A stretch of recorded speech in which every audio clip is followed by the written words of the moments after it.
Good evening. I don't know where you are in the world. It's Louisa Tanner, also known as, Louisa Tanner Munson. Sorry, Carl. Oh, I didn't put my wedding ring back on. That's why this is happening. I knew that was a terrible thing that happened earlier on today. Oh, it'll be fine, she said. And now she's calling herself by her maiden name. Oh, no. Oh, yes. How it starts. It is. The slippery slope. Good evening, everyone, wherever you are, wherever you're joining us from. Please let us know. We've got a bit of a cracker tonight, I think, because not only are you joined by us, woohoo, but we've got Robert Jardine joining us, who Carl hasn't met yet, but I've met twice. Oh, I'm so looking forward to it. Yeah, he's a great guy. So yeah, as we're warming up, how about you let us know how you're feeling? I'm asking, like, how are you feeling deep inside? And the reason for that is because Carl was literally just doing a meditation just before I hit the go live button. I'm posting it up now. to the YouTube channel. It was a quick pause, and I realized I hadn't done it today. So everything got mixed up, but in a good way, I think. So I'm actually taking a photo. The cover photo is a photo of us doing this now. And it's simply in the moments that we had to connect with being in the body and remembering you've got a body, and breathing, excuse me, and coughing and feeling the breath coming in and out of the body. And the reason we're talking about this, of course, is this used to be Spiritual Portugal, which we just want to be known as Feel Good Portugal now, right? And it's really crossing the bridges between, why do we have these two worlds of spiritual and normal, when really any decent teaching or spiritual discipline would have integration go on, wouldn't it? Embodiment. And so Feel Good Portugal it is at 10 o'clock on a Saturday evening. And where's my graphic gone where I was explaining the Venn diagram, because you pulled me up on it last week. No, we've got loads of people. Before we go, get started, you've changed the branding, cheeky sausage. Because I want to show this. I want to show this picture of Feel Good Portugal. There is. That's our demographic graphic. Looks like a butt cheek. I know it does look. It and it's kind of Freud would have an absolute field day with this, with what's going on in my mind designing this. But it should be three circles. It should be three circles. This is how people keep themselves amused on a Saturday night if they stay in. Is that right? Well, that's right. But it's for people who don't go out anymore on a Saturday night. We've got used to not going out, either because of age or because of the pandemic. And those then who are still awake at this time, which isn't everybody. But then a third, people who want to feel good, because it's occurred to me that some people don't even see that as an option anymore. The world in so many ways in pandemic times. What should we be on actually, love, here? Should it be enlightened conversations, feel good conversations? Feel good conversations. Okay, so we'll get the proper branding back. There you go. That's what you wanted, isn't it? That's a bit better. Yeah, we can forget, can't we? Sorry, no, let me just rant on a little bit longer. I know you try and move me on. She does this. I start getting into my stride. Let's say hello to a few people. So let's put it to the people. Who wants to say hi and who wants to let me rant on? Okay, let's say hello to everybody. Go on, love. Well, I do want to also put another thing. Do we look better like this or like this? What do you prefer? Panned in or panned out? Let us know. I'm going to let you decide. It's almost like a choose your own adventure book. Anyway, let's have a few hellos. The first one that came in literally as we opened was Marie Bridge from Rhode Island. So let's see how many countries we make it to today. We've got Wolfgang in Lisbon. Hey, I'm guessing that's the two of you there. So a big warm welcome to you guys. We've got Jim White. Boa noite. How you doing? Jim. Carl said that you're sending us a book. Is that your book that you're FedExing over to us? Yeah, I have had a message. I had a Portuguese message from FedEx, unfortunately. So there's some calling and customs clearing to do. But Jim, it's in the country. I'm getting you mixed up with our dear friend Jeff, who we had a lovely session with a couple of weeks ago, right? But Jim, I think it's in the country now. It just needs me to make the phone call. And obviously, I'm a little bit afraid. the message came through in Portuguese. I got a little bit of extra work to do to get it from FedEx's hands into my book. We're really looking forward to reading your book and perhaps having you on the Feel Good Portugal Saturday night show. It'd be lovely to talk to you. Definitely, So that sounds cheers, great. Jim. Yeah. And in fact, the trauma of getting mail and receiving mail here could actually be the topic of one of your shows in the morning. Oh, it has been. It really has been. Yeah. So we've got Andrea saying boa noite to us. Well, I'm guessing you're in Portugal, but I'm wondering where you're from, Andrea, because Andrea Hogan. Where? Well, Andrea and Ton have just arrived in Portugal in this last week. Australia, like Hogan sounds Australian.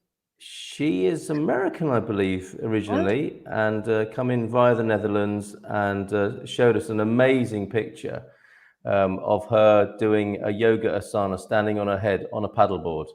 On a Portuguese lake. That is feel-good material, I would say. Yeah, that's absolutely. incredible. Yeah, it was really good. As they say over here. I probably pronounced that wrong as well. We got Fiona and Simon. Hello, my lovelies. Yes. And we've got who else? We've got Jennifer, Kirsten. How do I pronounce that, Carl? Let us know. I don't want to get your name wrong. Thank you. Yes, thank you for putting me on the spot. I'll do the same to you a little bit later on in the show when I see a name I can't pronounce as well. I'm guessing that you know all these guys, from your morning show. I'm going to go Giseka. Jennifer Giseka we're going to go for at the moment. It's a really lovely name, isn't it? Like you've got it is beautiful, yeah. Jennifer, and you've got the Tija sounds. You guys are working late? Yes, we are. Actually, we've been working together all day, haven't we? We've been very sort of unglamorously doing gardening and stuff like that, but it's been really nice. We have to work late because we've got to try and get the kids to bed, and they're actually all just watching a film at the moment. Well, I'm on standby, aren't I? Ready to go, leaving you in the right position to talk to Robert when he arrives.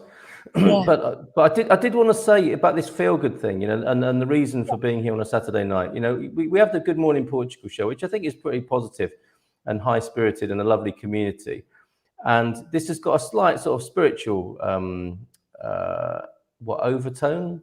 A top note or bottom note or whatever, however you might. But all right, well, let's call it holistic. Let's call it a holistic view.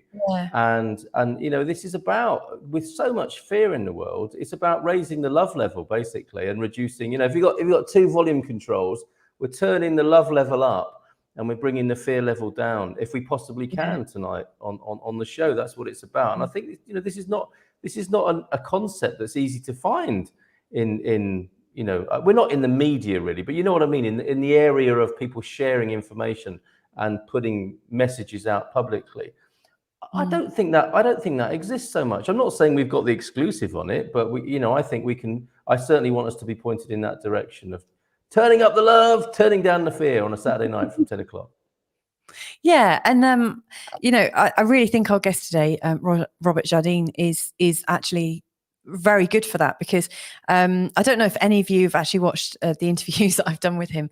I've interviewed him twice about German new medicine, and literally, I mean, could you imagine what it would be like if you actually knew how your body worked and that your body was simple, like understanding your body was as simple as understanding a brain scan. According to German new medicine, which Robert Jardine is going to share with us, there is an actual code that is like fail safe. And, like you can see illness in a brain scan. And in fact, you don't always need to have the brain scan. The brain scan is the thing that helps you to diagnose when it's likely to happen, because you can see illness coming. But he knows a lot about German new medicine, and he's been sharing it with me over the last couple of weeks, answering questions from people and giving advice. But it's so powerful that I've cured something in myself that I've had since I was about 15. And it completely disappeared within about 3 days of me learning about it. It's so powerful. So, that's why I brought him on, and I'm really excited. So if you've got any questions, then, in particular about symptoms that you might be experiencing, then just drop them into the chat box. So we've got Cindy B joining us from the States. When are you coming over to Portugal, Cindy? She's to and fro. She'll be back soon. She'll be back soon. Okay. Yeah. Cool. Got got a nice happy smile from Andrea. Jeff Well, look, Jackson. here's the picture. Here's the picture. Oh my goodness. There. How about that? That's incredible. Isn't it just? Isn't it just? And where in Fantastic. Portugal is that? Abarajé, up in the north, isn't it? We did discuss it on the morning show, but it escapes my mind right now. I don't know if Robert's got anything for helping people to develop their memory as well tonight. It could be quite useful. But, let's ask him. Yeah, but Andrew, I'm sure Andrew and Tom will certainly put that in the comments. The other thing I want to talk about tonight in the second hour. There. I look pretty good, don't I? I've let myself go a bit since I had that photo taken with the Hoff a few years ago. Victoria Benson's in there, Jerry's in there, of course, and we're going to talk about the Growing Old Disgracefully program that we're going to start on Monday. So we'll have a bit of a laugh talking about that later on, and the whole business of aging, and maybe a little bit about the little meditation course I've been running all week. If people want to do that, I know Cindy B. It was so lovely to get your message, Cindy, about how it was just the thing for you by the sound of it, and it was a nice prompt and reminder to go into yourself and find a bit of stillness. So thank you for indulging me. I really appreciate it, and maybe we'll talk about that in the second hour. But lots of lovely comments. Look, yeah, I'm just like trying to scroll down right now. So a few more hellos. I mean, this is actually going down quite a bit, isn't it? So Mac 007 Bonoit from Salema, is that how you pronounce it? Is that in Portugal? In New Zealand, as I recall. Oh right, that's yeah. cool. Unless Mac 007's on the move. I think it was New Zealand we last saw Mac. Wow, incredible. Right, let's see. Oh yeah, we're getting loads of comments. I better speed this up. So Victoria's saying pan out. Someone else is saying pan in. Yeah, that's what happens. It's like Brexit. It's 48-52. It's what happens. Just being rant on a bit, mate. What else have we got here? Yes, thank you. Lovely. Branding. Yes, that's true, Victoria. Yes, that's really spot on. Colin Ross Jones is in. Okay. Yes. Hey. Very good. In out. Shake it all about. Now there's another. Right. Okay. Oh, a pan in, right? I see. Now, there's something else that you'll not be used to. I'm not rubbing it in, but when you get over 10 people watching your videos, it can be quite exciting. And this happens. Marty P has sent us a super sticker. He's bought us a nice cup of green tea. How about that, Marty? Nice. Thank you so very much, Marty. Really appreciate it. That's lovely. You're right, Carl. I've never experienced that. I'm lucky enough if I get more than like 5 people listening. Oh, look, my bottle's gone. Ooh. Oh, green screen action. Well, that's nice, isn't it? So we've got a thank you for the show. Much needed these days from Marty. Thank you so much. Cheers, Marty. Yeah, absolutely. Cheers. Mike Abel is saying Bonoit from Calgary, Canada. Finally can watch you live. It's only 3 p.m. here. Oh, isn't that wonderful? Maybe this time is working for a few people. So it's good morning from Hervey Bay in Queensland, Australia, from Silvana. Andrea is in Lardosa, Portugal. I don't know where that is, but it looks rather good. Where are we? I'm losing it actually with all these. I normally slack you off for this, don't I? Yeah, you do. I'll just leave you to it. There you go. We've got Marty is coming to us from Alaska. Wow. Yeah. We're all over the place today. And we've got Catherine just down the road. Hi, Louisa and Carl. I'm tired and I'm usually in bed by 9, up at 7 a.m. with 4 a.m. meditation in between. Wowzers. What? You go, girl. Why don't you just do it at 2 minutes to 10 like me, Kate? That's what I've just published. But so lovely that you're here. How many people meditate here? Because what's interesting, when we were doing Spiritual Portugal, now Feel Good Portugal, we discovered that so many more people are kind of new agey, spiritual, mind, body, spirit, holistic than we originally imagined, because it is quite a private matter in some ways. But arguably, you could say now's the time for people to come out of the closet a bit and, be their full spectrum self rather than just their mental self or their worldly self or their worldly dimension. So how many people here are meditators, have done or do meditation? It'd be interesting to know. That's a little pause there for you to come in. Oh, I'm not very good at meditating, but I'm doing, I do regularly just do the like breath work that I've learned from Jeff. In fact, I need to post that video. I've got a lovely little, I think 20-minute video tops, and it's got a 5-minute, like breathing reset, and it takes you through it. And literally at the end, all you need to do is just do these 5 minutes, and it kind of soaks you in serotonin. It starts with a quick 4-second in breath, and then a long out breath for 8 seconds. And there's a couple of other things you do, and it just totally chills you out. It's reminded me of, times in the past when I've got myself a little bit stoned, had a bit too much CBD oil, and right, Jennifer is saying her name is German. I still don't know how to pronounce that. It's there phonetically, Jizaki. Yeah, but if it's actually phonetic, it could, I mean, is it phonetic? I'm sure. I'm going to go with Jizaki. Okay. Okay, and see how that goes. We've got Mark Norfolk joining us. Hey, Mark. Nice to see you. Douglas Hughes. Dougie. Are you in the broom cupboard? You could actually I'm in the dining room. I'm hoping that the sound is better because I've got a clip-on mic. But what I'm aware of, it looks like a 1970s passport booth, doesn't it? Like, it does. And then the chair.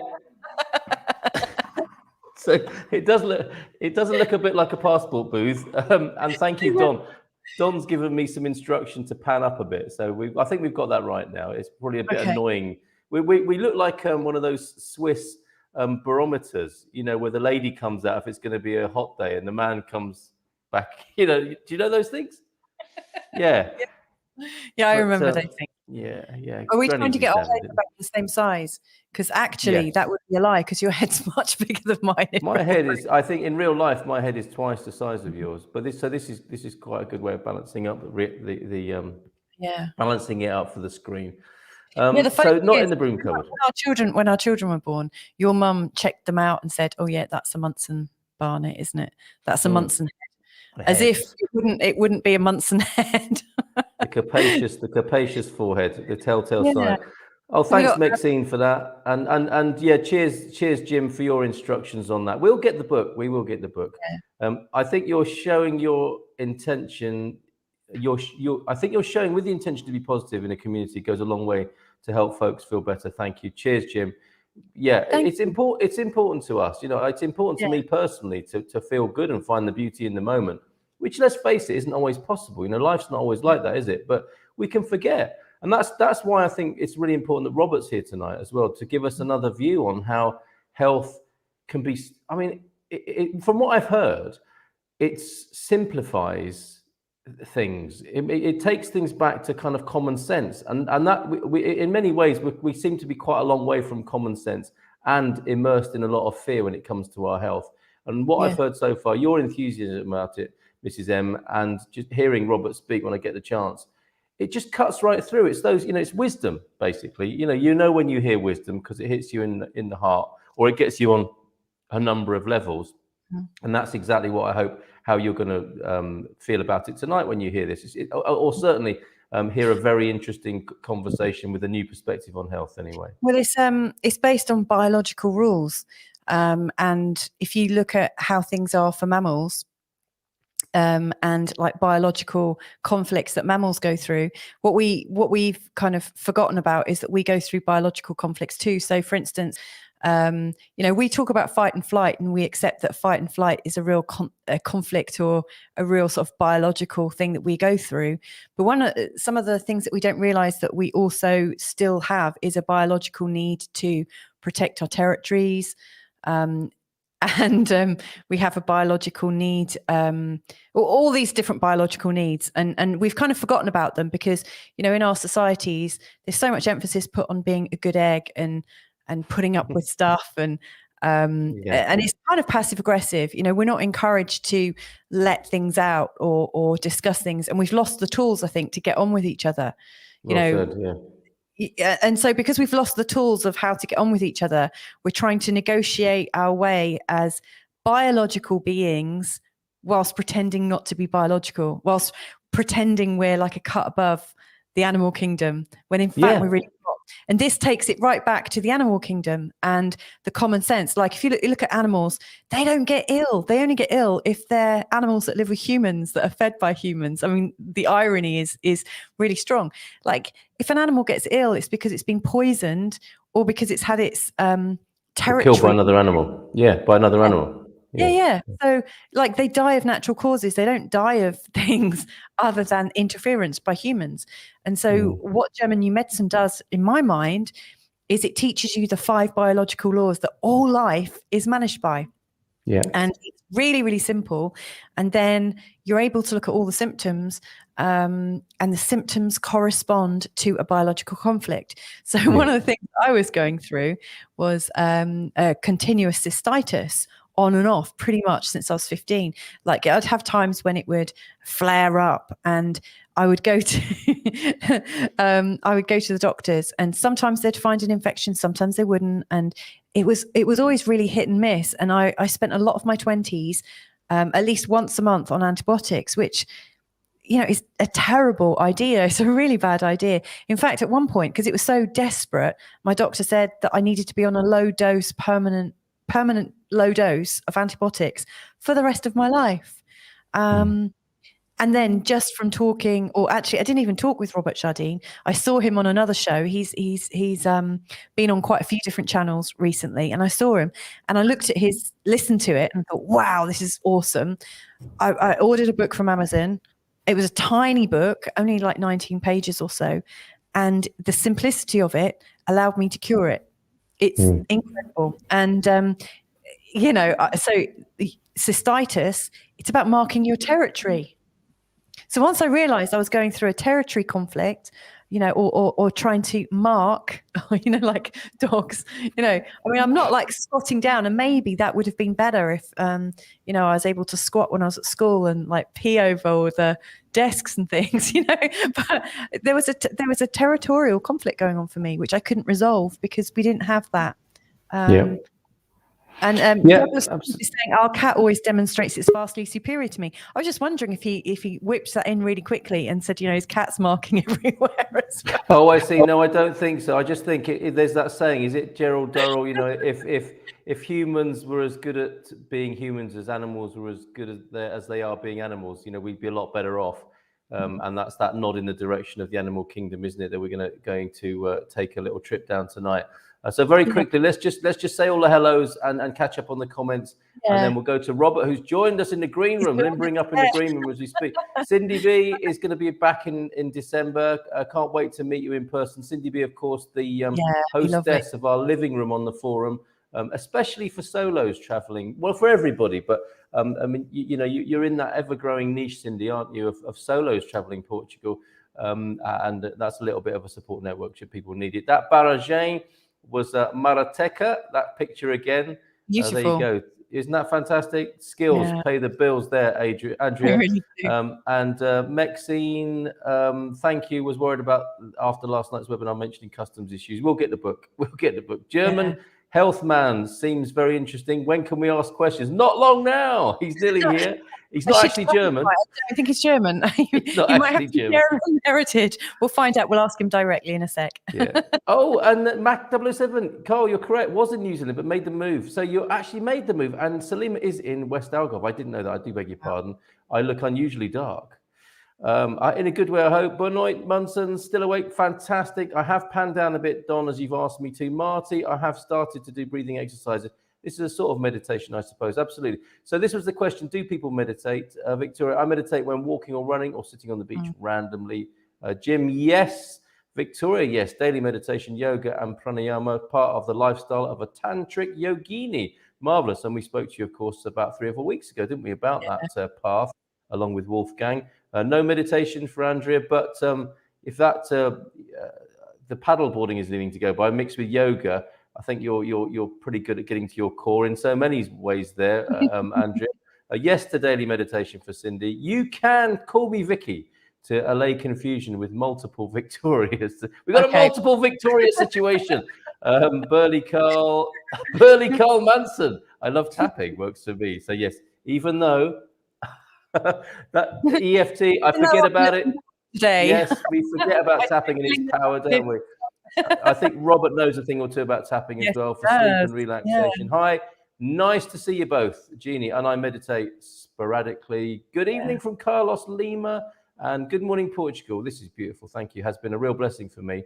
I've not been home since Corona, so it's been great having a community that is like a family. You are so welcome, and it's lovely to have you part of it. Yeah. Abel in Perthshire tonight, of Portuguese ancestry, but up there in Perthshire, not far from Robert, I suspect. Yeah.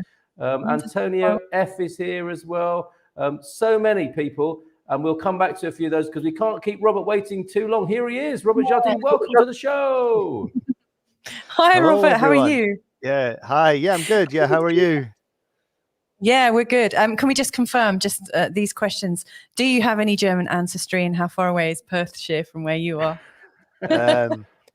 I'm not aware of any German ancestry, but Perthshire is 220 miles away.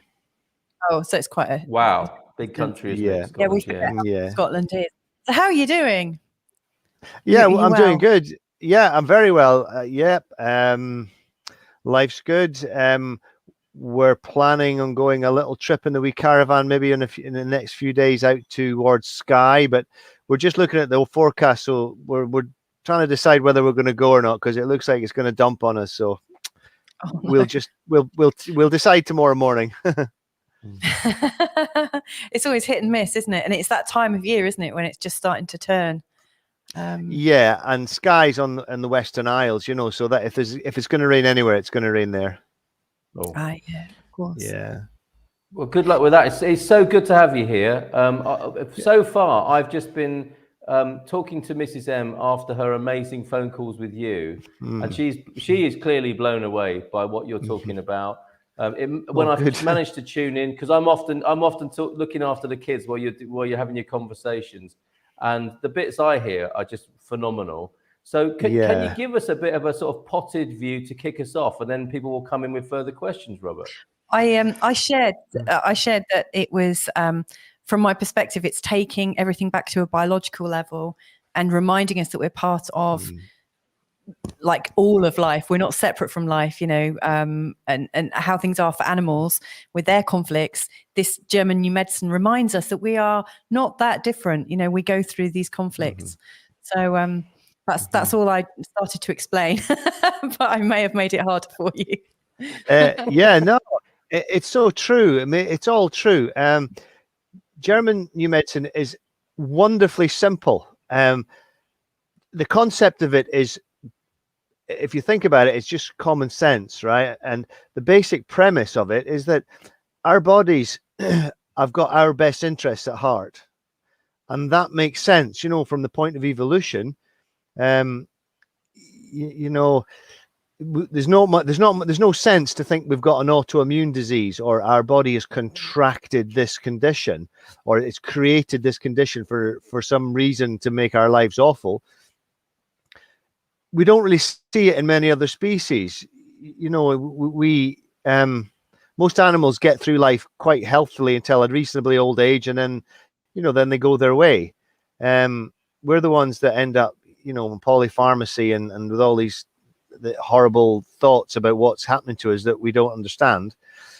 And German new medicine, it just makes it all so simple. It just makes it completely understandable, and it gives us a compass. Because sometimes, I mean, there's two sets of people get interested in German new medicine. Okay, there's the inquisitive people who just think, oh my, that's really interesting, I want to know about that, and the open-minded.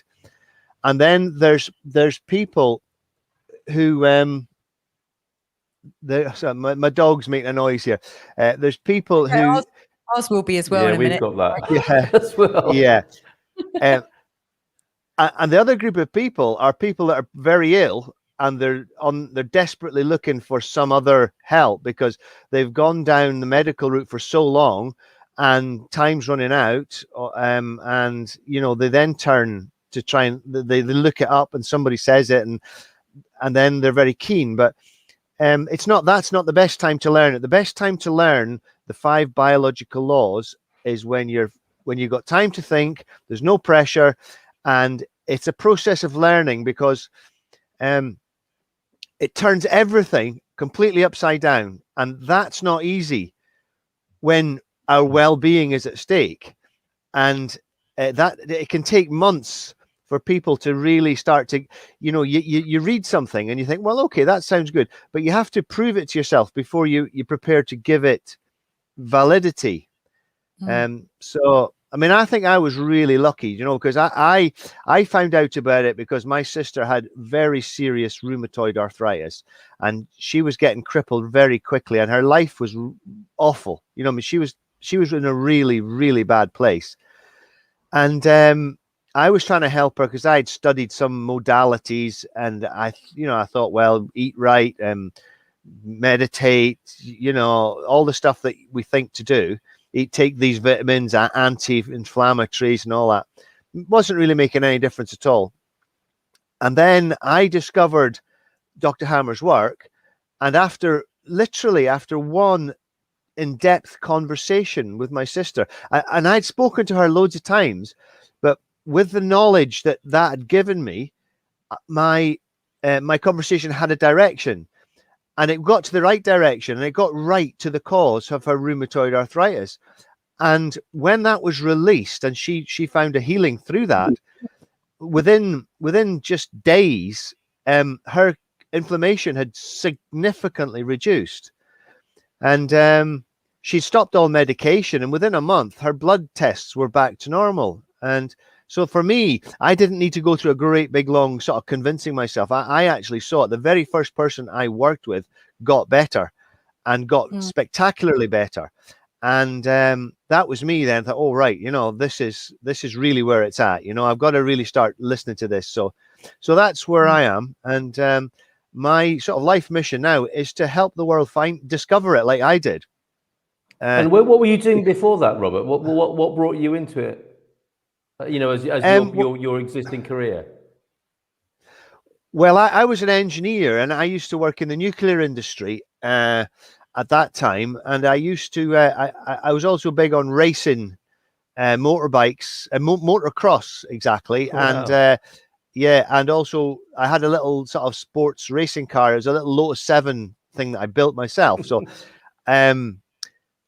I was very much into that until I woke up in hospital 15 days after I had crashed it, and that slowed me down a little bit. So wow.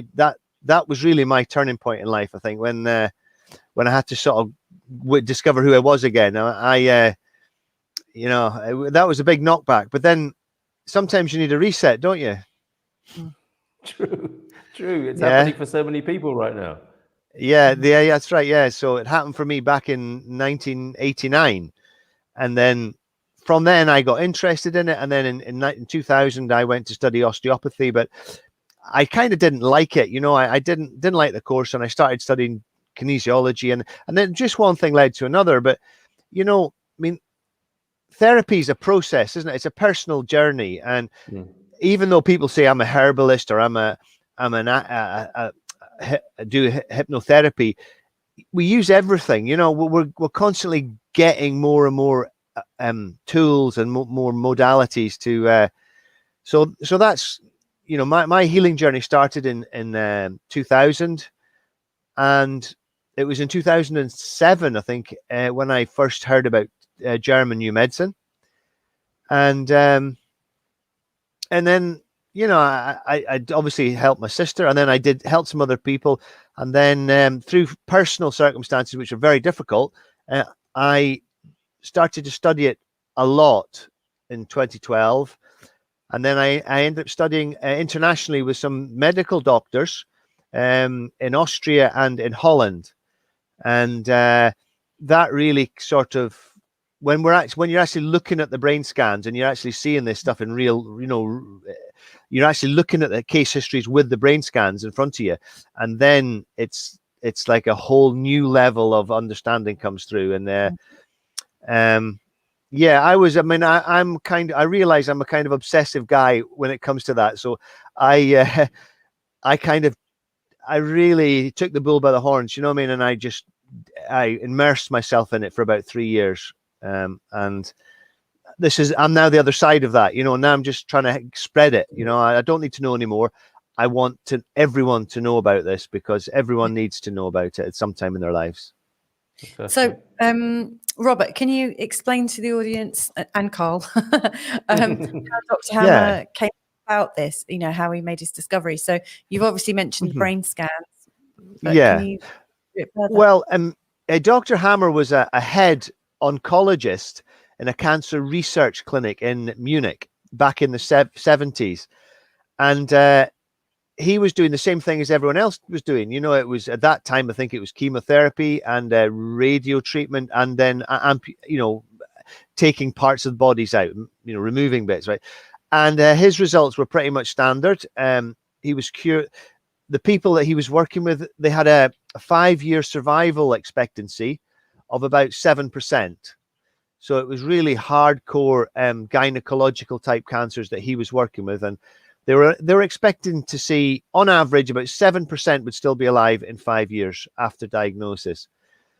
And then he got bad news that his son had been very, very badly wounded. He shot, in fact, but he was still alive just. And Dr. Hammer then went to treat him, and his son died about 3 months later in his arms. And then Dr. Hammer contracts testicular cancer, like within months. And he thought, well, I've never been ill in my life. Nothing, not even a cold, right? And here I am with testicular cancer 3 months after my son died. He thought, So he managed, he had an operation. He got one testicle removed, that's all he really had. And he found himself back at work 3 months later, and he decided to investigate all his cases. And lo and behold, he could find a significant trauma, an emotionally active trauma in all of his women prior to the onset of their condition. He thought, oh, right, there you go, that's the same. And then a whole pile of discoveries came after that. But he actually dreamt, he believes that his son told him what to do, because his son was now dead. And he said he had this dream completely clearly. He remembered it absolutely clearly. He got up the next day and he wrote it down. And his son told him that he said, everything is controlled by the brain. You have to photograph the brain. So he went back into work that day, and he was the head oncologist, so he could do it. And he got all his girls in, and he says, right, I'm going to do a CT scan of your brain. And lo and behold, every woman with this particular disease had that particular mark in her brain. And every woman with this other disease had another mark in her brain. And it was 100%. It was not 50% or 70%. It was 100%. So from that, he realized the brain's included. And then that started a whole new avenue of thought for him. And from that thought, which he died in 2017, by 2010, I think, or 2006, thereabouts, he had actually written down 5 laws which are biological laws, and they are at play in 100% of health conditions, 100% of the time, with 100% of the people. So in fact, it's impossible to have an illness, according to his research, which was approaching 50,000 people. It's impossible to have a symptom without the brain telling that symptom to be there. So and his research tells us why the body's done it and what the body's trying to do. And it all turns out that the body's actually, in its own biological way, trying to help us deal with the initial shock which triggered it off. And his method of healing people was always to resolve that conflict practically, if he could. Practically was guaranteed to work. Everything else was not guaranteed to work, but a practical resolution always worked. And the proof of that was, as soon as the person resolved the shock, he would scan them again, and the brain really completely changed in appearance. Within, he'd scan them like within, as quick as he could do the therapy and get them on the CT scanner. I don't know, that takes what, half an hour, or something like that. The person the brain had changed. So, and he actually also studied animals, and the same things happened in animals too. He could actually plot the symptoms in an animal and in the animal's brain. It always coincided. So it's big news. Well, And it is, isn't it? Yeah. I've got so many questions of other people here. Just very quickly, I mean, we're putting links up to where people can find out more. All the W's, freenewmedicine.com with the hyphens in there, and Robert Jardine's own website as well there, robert-jardine.com. And just a quickie then, Simon is asking, can members of the public get these diagnostic scans? Is that how it works, Robert?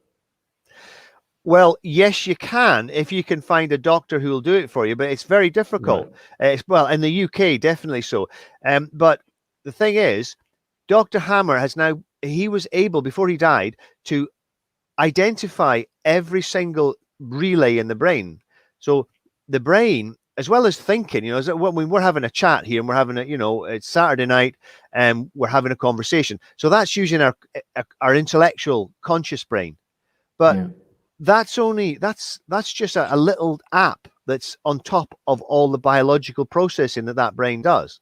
Because my brain right now is digesting my dinner, it's balancing my head on my shoulders, I'm able to speak, and I'm able to pump blood around my body and focus my eyes. Well, not as good as I used to, obviously, right? But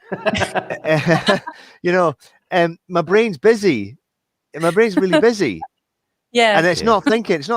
See, this busyness that's going on underneath is interacting with life. And if something in life really stresses it, really shocks it, what happens is the brain just latches onto it. And then from that moment on, that life issue is linked to your brain and linked to your symptom. It's linked. So you then become codependent on that life issue, even though 99.99% of people, and the human people, don't know that. And if everyone knew that, they would be looking into life. Oh, I've got gout. Now we just go to the doctor and think, I've got a really sore toe, I've got gout. But if you know German medicine, you start looking into your life and say, well, this is what causes it. What happened? And then you can start to be practical and get long-lasting results that way. It's amazing. Sorry, go on. I've got a lot of questions. You go ahead first. I was just going to say, you were saying like it's 100%, like with the brain scans and with the 50,000 people who tested it on, and they all correlated, and he's worked out every single brain relay. I mean, we can do lots of different things for our health, but we don't always get 100%. So not everyone does improve with a particular diet. Not everyone does improve with, work from a chiropractor, or even with doctors, nothing it seems to be 100%. So this in itself is pretty incredible. But the other thing I think, which it probably leaves it not being accepted, is the fact that there is such a time delay often from, we're not in the habit of associating shocks with causing illness, but like anyone that's of a sort of naturopathic ilk here will probably have read Louise Hay and lots of other authors who have linked organs to emotions, or know about meridian lines and things like that. So, there are people here who will know that like teeth are connected to different systems in the body and different organs and stuff. So it's taking it that step further, isn't it? And actually understanding that all of that probably is linked into the brain relays. Well, I can't really say. I'm not. I don't know about that. I would say that German New Medicine is the best present that anybody who is into complementary medicine, is into helping people get well, because you can, when you know that, when you understand the biological reasons why the biological symptom is there, right? You can use your modalities in many ways to help that person. And I mean, to me, I study kinesiology and hypnotherapy. Now, Mm. all of a sudden, I mean, I transformed from being somebody came into me with, let's say, they get migraines, and you try and do some modality on the migraines, to all of a sudden understanding what causes migraines. And now I'm looking at something totally different in that person's life to work on. Yeah. And then my kinesiology is so much more effective because I'm not working on the migraines. That's just a message from the body. That the body's saying, look, this problem, this type of problem that causes a migraine, and then we find that in their life. And so you end up working, people come to you with a sore elbow, left elbow, and I'm saying, oh, are you left or right-handed? Oh, right. So instantly I know if somebody's left-handed and their left elbow is at getting arthritis or getting inflammation, I know that issue that's causing it is to do with somebody they perceive as a partner. That's amazing, isn't it? You just rub some cream into it, or take a herb, or do this, or do a acupressure point. But when you know that that person's biological brain has got an issue with one of their pack that they see as a partner, it sort of puts your whole you can use your modality so wonderfully then to help that person. Yeah, you've got context and perspective, and you've got the human. Yeah, you've got the grand historical context, and this is what I mean. Great doctors used to know your family, didn't they? They didn't just know you, or not even you, but your doctors know your symptoms now, don't they? And this, Don's making the point. I have got a label. It is water. I promise you, Don. Did whoever refuse to pay on the docs? Moving into what we're talking about with you, Robert. On the doctors, they treat the infection, not the root or the cause, and this has been going on for some time now. And God bless them. They're doing their best. This isn't a session for bashing anybody. This is about introducing people to something new and broadening the conversation. So it's not either or. This is truly holistic, complementary. We're talking here, and I think it's evolutionary. It's historical, because you've got Gabor Mate now, haven't you, talking about how powerful trauma is in people's lives. And we've not, like you were saying, Mrs. M, we've not wanted to go there. It's like, it's not socially acceptable to keep raking over the coals of the past. Let's just move on. Let's just go passive aggressive if we're going to do anything about it, and pretend it never happened. But I think people more widely are beginning to make this evolution from another aspect of this is if the brain scan shows something that's like a fingerprint or a reflection of what's going on, we've moved on, haven't we, from the complementary therapies of the 70s, where people used to say, well, you kind of have to believe it for it to work. And, we don't know how it works, but it does. And that was enough for people. But now, if you've got a modality that shows up scientifically, as it's done with, as you say, with 50,000 cases, as well as bringing results that seem incredibly like supernatural almost, that is an evolution as far as I'm concerned. And this recognition of the power of trauma in our lives is so important, because it's causing chaos and misery. May I just interject? Based on what you've just said, Carl, I wouldn't say it's complementary. I would say it's essential. Okay, fair enough. Fair enough. Yeah. With the scientific backing and whatnot. If it works, which I believe it does, based on me unpacking my stuff, and I trust what Robert's saying, and also with some of the things I've been reading about, if it is as good as we think it is, then it's not a complementary. This is fair enough. I just meant within the context of our discussion. It should all be looked at together, I think, and considered, and that's what we're here. We're open-minded, we're open-hearted. This is something to talk about that's really important, because clearly the way we do medicine at the moment is so hit or miss, and so expensive, so ineffective sometimes. Medicine being the third. Even medics will tell you that medicine itself is the third leading cause of death. So that can't be. That's not very good, is it, as a hit rate? Depending which way you look at it. But it's not very effective. And what I love therapists or healers, or whatever you want to call them, practitioners, who do what you just said there, Robert, which is like you'll tell them your symptoms, and you'll be thinking, okay, I'm going to get a pill or a potion or an exercise to do here. and they say, have you got something going on maybe with your mother's side of the family? Was there some issue going on there? And you're like, wow, how do you know that? How do you know that? But that's such a great confirmation, and that's what's possible with this method, right? We've got a question. Oh, sorry. Yep. No, please go on. Yeah. Is that okay? We've got a question from Victoria, or one of the Victorias tonight.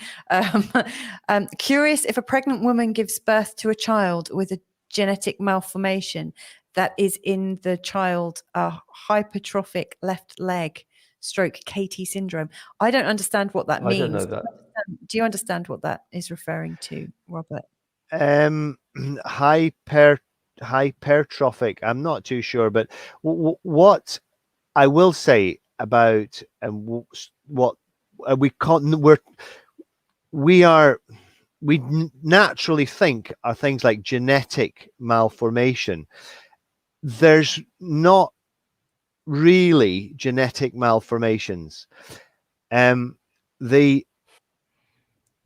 baby, round about, I don't know exactly, but round about a couple of months after conception, okay, that baby's brain has differentiated, the cells are differentiated, the brain has started to form, and the body started to form. And from that time on, that baby can suffer trauma, and that is the cause of what you might call, say, deformed or malformed limbs, or anything, anything that's not formed as the original plan was designed. But the reason that is usually because of a part of the brain called the cerebral medulla, which is it's like the new brain at the top, but it's in deep, not the cortex, which is the surface, but in deep in there. And that part of the brain has a lot of the trophic relays, we call them, and a child, for example, suffers a trauma when it can't hear its mother's heartbeat.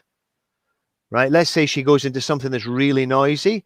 Now, to that fetus, right, if it can't hear that mother's heartbeat, it means death, right? Biologically, I mean, little things only, it's only 6 months after conceptions or 8 months after conception, right? Okay, it doesn't listen to too much television by then, probably a little bit passively, but right, unfortunately. But do you know what I mean? It's just a little wee simple thing, but it's there. It's a completely, its psyche is radars out. All its senses are radaring out, right? And if it loses mum's heartbeat, major panic hat. Now that can cause a trauma, and that trauma, if it affects the cerebral medulla, you may well end up with a deformity. And that's what Dr. Hammer, when he scanned the heads of people with these limbs that are malformed, lo and behold, there's the trauma in the brain, and it's still there because it never got resolved. Yeah. And again, we go back to the animal instincts, don't we? Or you're talking about the hearing the mother's heartbeat. These are just such animal level. Instincts, it's totally responses, aren't they? Yeah, incredible. Incredible. Should also say that Robert and I are going to do a special. I say I'm going to do the special. I'm just going to be hosting Robert, but Robert's going to be talking us through miscarriage, and I think that's probably going to take up a whole session. So if anyone here is has suffered a miscarriage or knows somebody that's going through it, or is considering getting pregnant, it's quite useful, isn't it? In preparing that to don't have a trauma.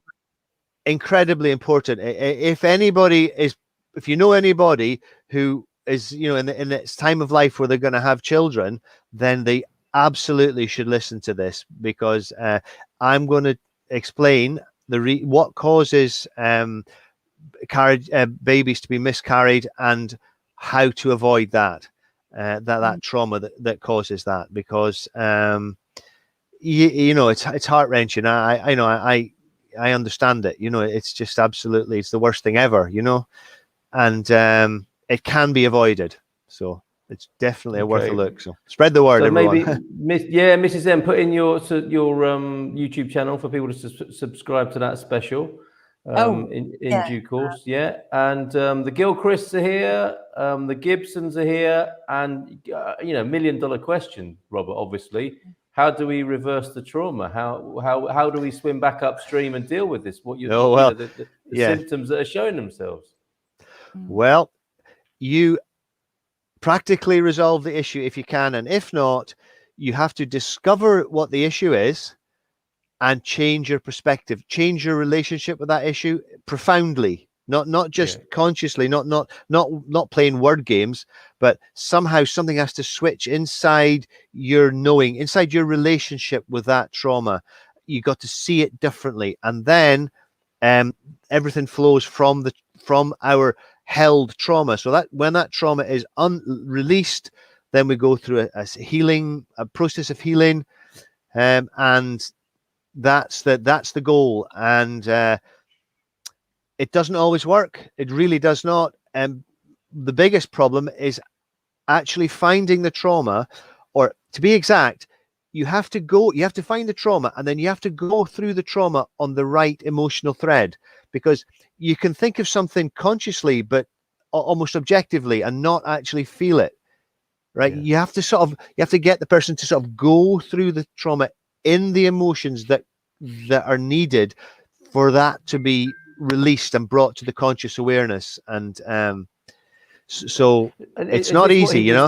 Is this what Dr. Hammer discovered then? So that's the modality, that's the kind of post-traumatic healing modality. And is that what you do with people? Yeah, I do that because I understand that most symptoms, somebody comes with like inflammation, right? Now, actually, inflammation is a sign of healing. But what's happening with the person that's got ongoing inflammation is that the trauma keeps getting reactivated, then goes into healing. So you end up in this constant toing and froing in and out of conflict active into healing. And so to find out what the actual trauma is, you don't look at when the inflammation started. That actually tells you when the healing started. So you've got to know your diseases, and when you know the diseases, so if somebody comes to me with say, let's say a glandular breast cancer, right? Then, I mean, not that officially, I obviously don't treat that, but I treat the emotional issues which that person may well be contributing to it, right? That's the way I would like to describe what I do. So if it's a glandular breast cancer, then you're looking for when the lump started. But if it's an intraductal breast cancer, you're looking from when the healing started. Okay. You see, so we're talking about healing journeys.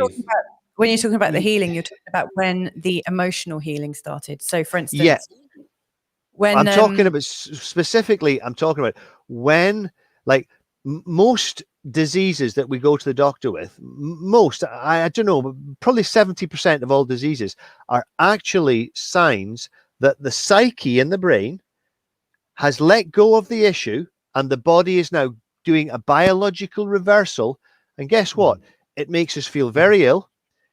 It makes us have heart attacks. It makes us have strokes. It makes us have sweating. It makes us have fever, sore throat, the flu, measles, mumps, meningitis. These are actually all symptoms that the psyche has let go of a specific issue, and the body is now trying to biologically rewire itself and rebuild tissues.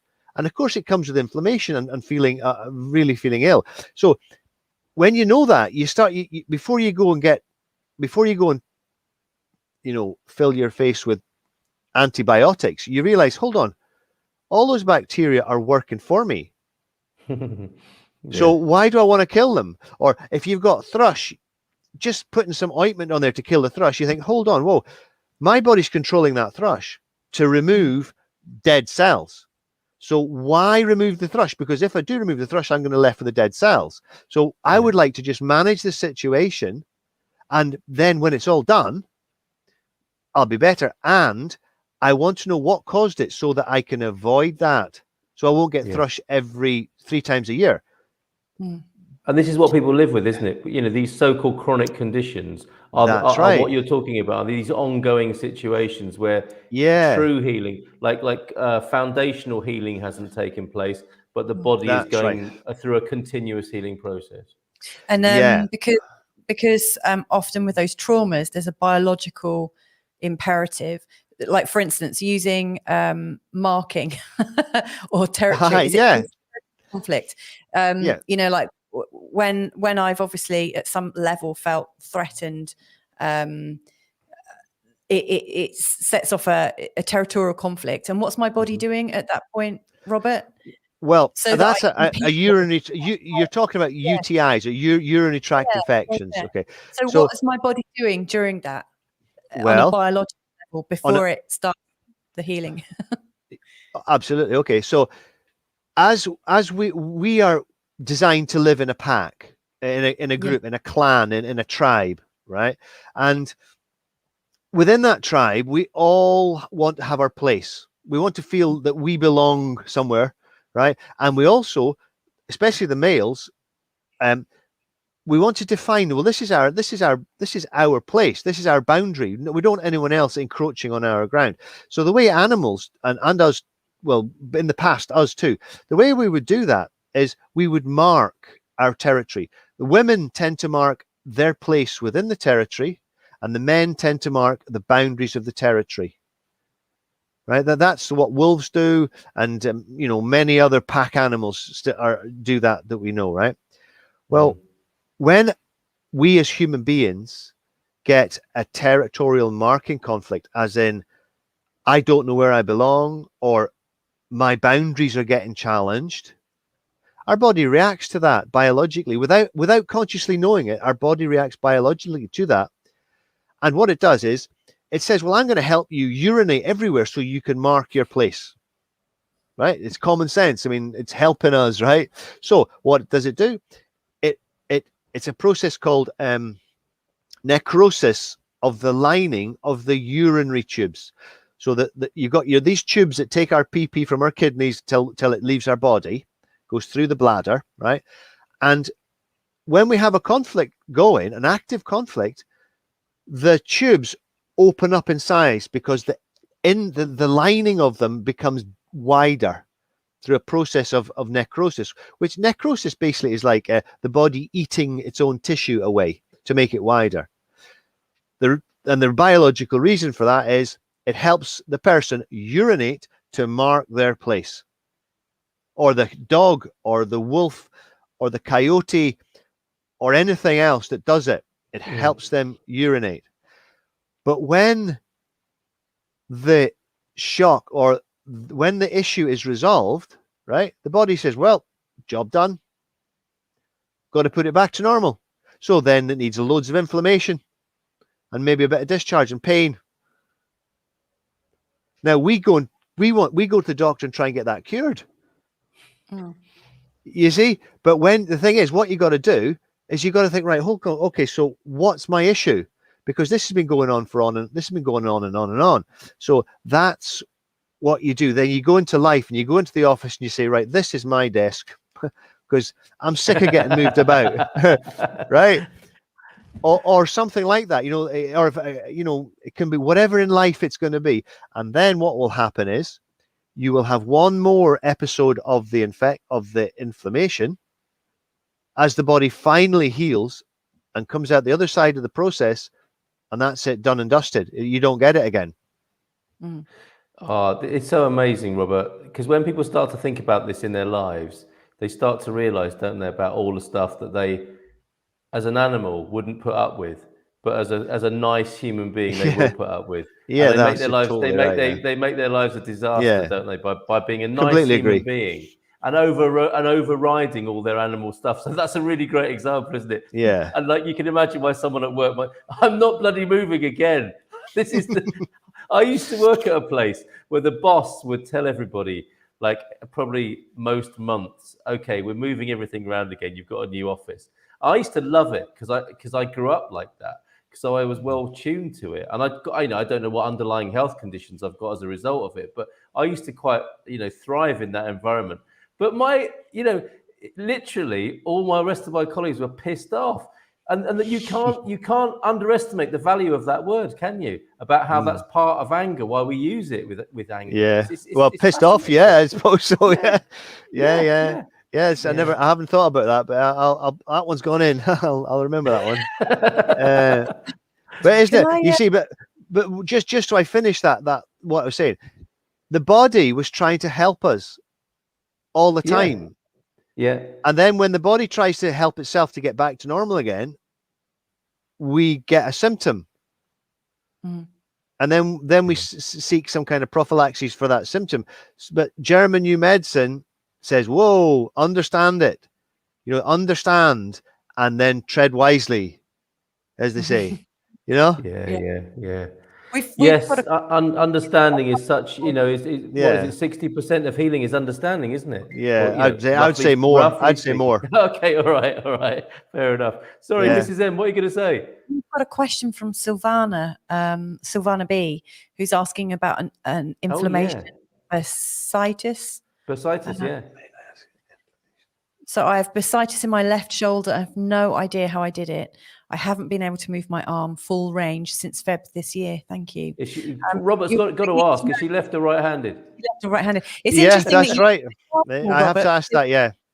Because when you were talking about the sore elbow, since just before we moved, something happened to my right elbow, the inner side of my elbow. And you're mentioning left-handed. I'm left-handed. So that's actually to do with my pack, isn't it? Not my partner.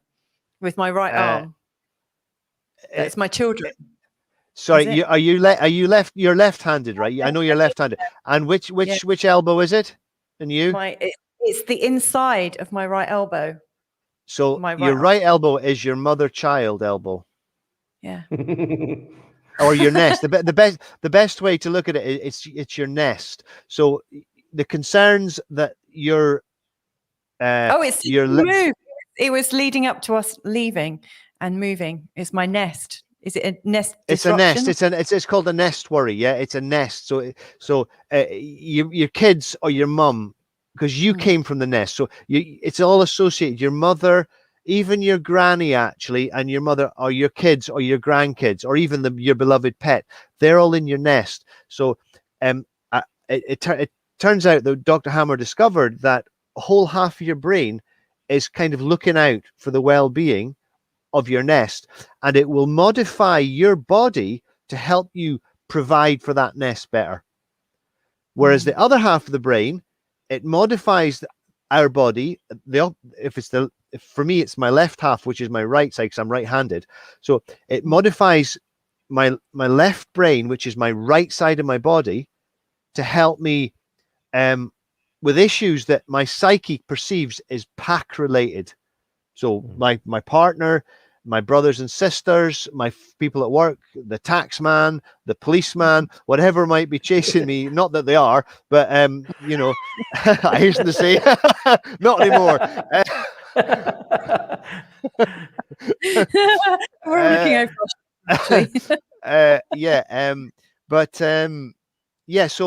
So your friend on the inflammation, right? So bursitis of the left shoulder. Well, if the lady is right-handed, then it's something to do with what she does. The whole quadrant of the arm and the shoulder is about doing things. The leg is about moving things and propelling us, right? But the arm is about, the hand specifically is about doing.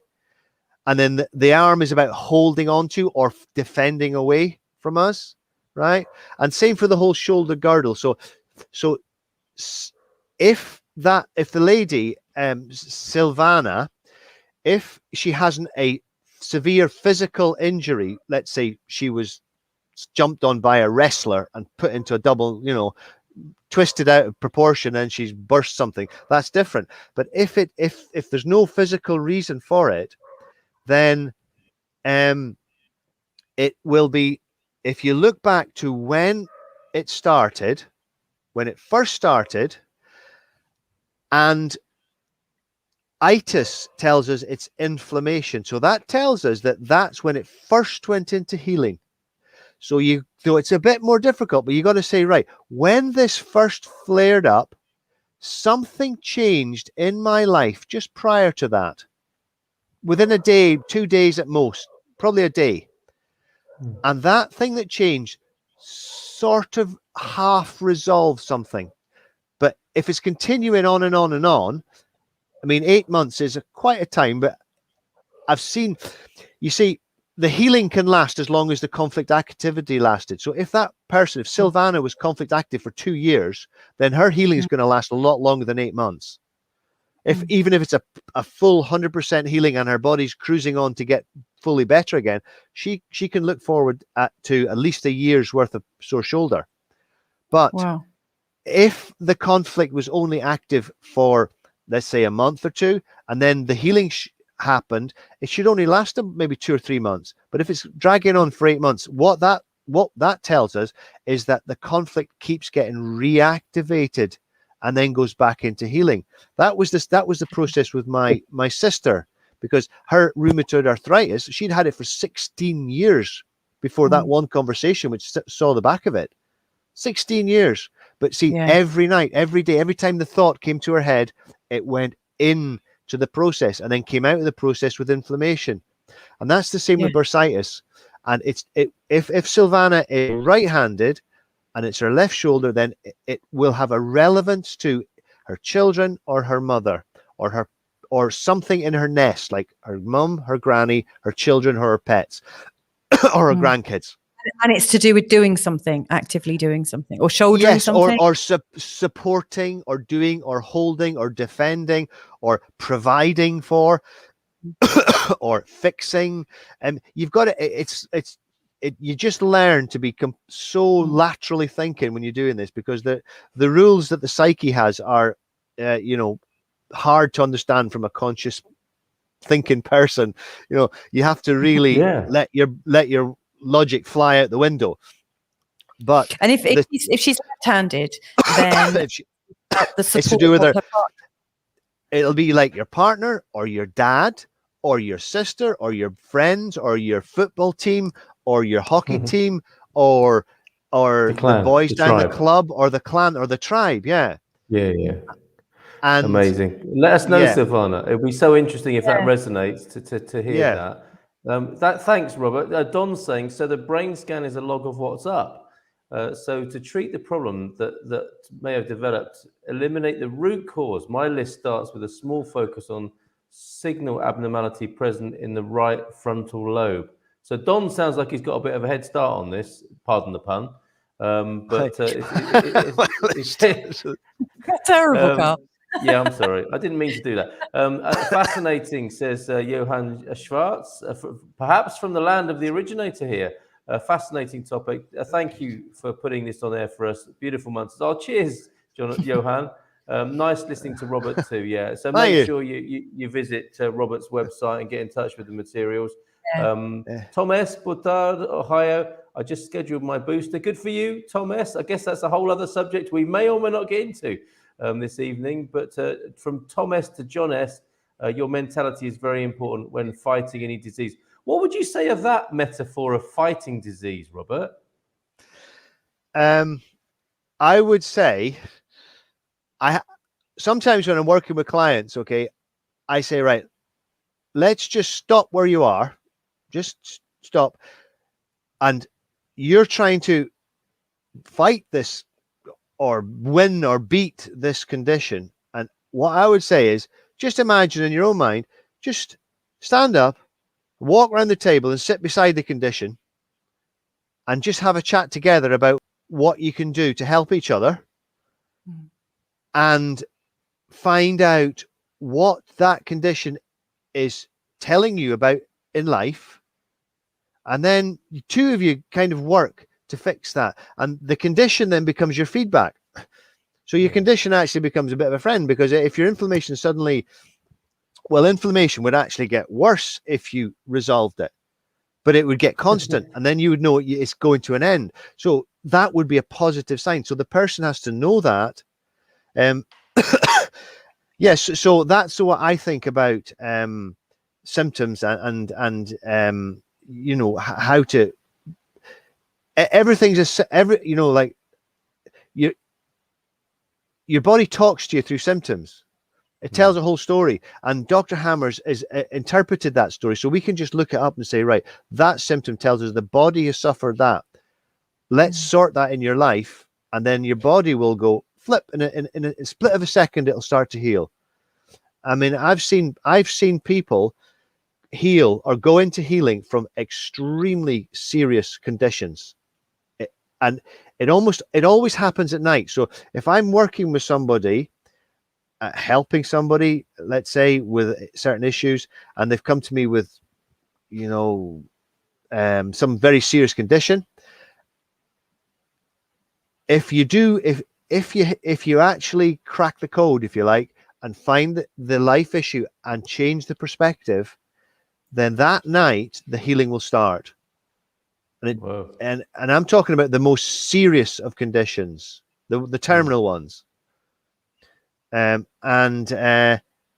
that's how quick it happens, you know. And then, of course, you've got a whole new set of problems or things to navigate, because healing always comes with symptoms. So what Dr. Hammer found, and this is the best way of describing this to keep me feeling comfortable about it, is he found that when he was working with adenocarcinomas, when they actually practically resolved the issue, that night the person would go into healing, and then they would suffer a whole set of other symptoms which they had to get through. But about 92% of all his clients did get through them. Yeah. Compared to 7% on allopathic remedies. Yeah. Okay, so you compare over 90% to 7%, it's significant of a difference. True. Yeah. Definitely. And it's all about knowing, you know, it's let's all learn this stuff. Let's not, you know, like engage with it, you know, let's set up some group, let's do something, let's point people in the right direction so that you know it before you get the diagnosis. Well, point taken there, Robert, because this is a way of thinking about life and living, isn't it? And being, as much as it is, you know, some help in an acute situation. So, yeah, totally. as a life philosophy. I mean, before you go, if you can stay with us a little bit longer. I mean, I want to ask, a sort of a connected question to the how you mentioned the psyche before, and tie in some of the comments we've had. But I think Mrs. M wanted to add something there. Yeah, a couple of things actually. First of all, we've got some lovely comments that are coming in, and a cheeky one. So I'd like to share those. That's normal. With you. But also, I just wondered if you could share about the heart attack connection as well, because I think that's kind of interesting, but also important in case people rush off to resolve their issues. Yeah, this is coming from a conversation we had, isn't it, Louisa? Yeah. So I will put the links to our shows actually. Yeah. Comments. Well, I'll tell you what, right? I'll tell you something really interesting about heart attacks, right? If you look at a CT scan of somebody's brain, you can tell they're going to have a heart attack 2 weeks before it happens, right? Which is pretty amazing, right? And as you know, a lot of people don't survive heart attacks. I mean, it can be the end of the road for a lot of people. And you can actually tell that by looking at the person's history before they even have the heart attack. 100% accurately every time. So that's big news. And it also means that conditions like heart, it's primarily to do with the heart and to do people with diabetes, because diabetes is completely curable, and so is hypoglycemia. It's just that sometimes the curing of it needs medical help too, to keep the person, to help the person get through the body's recovery process.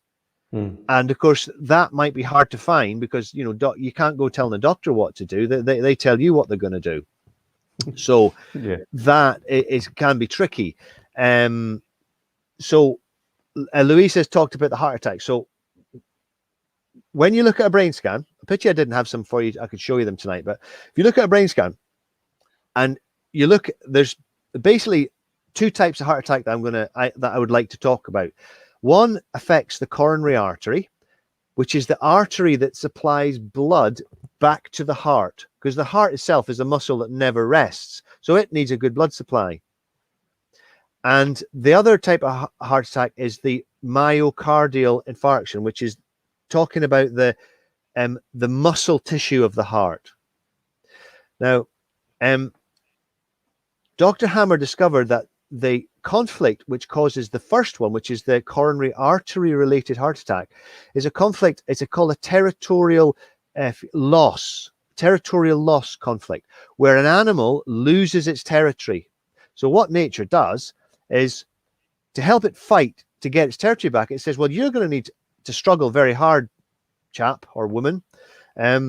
So I'm going to widen your artery so that your heart's going to get 50% more blood if it needs it. Because when you go back in for the fight, you're either going to win and get your territory back, or you're going to lose and be left in the wilderness to die on your own, right? So you're going to be surplus to biological needs, and that's not good.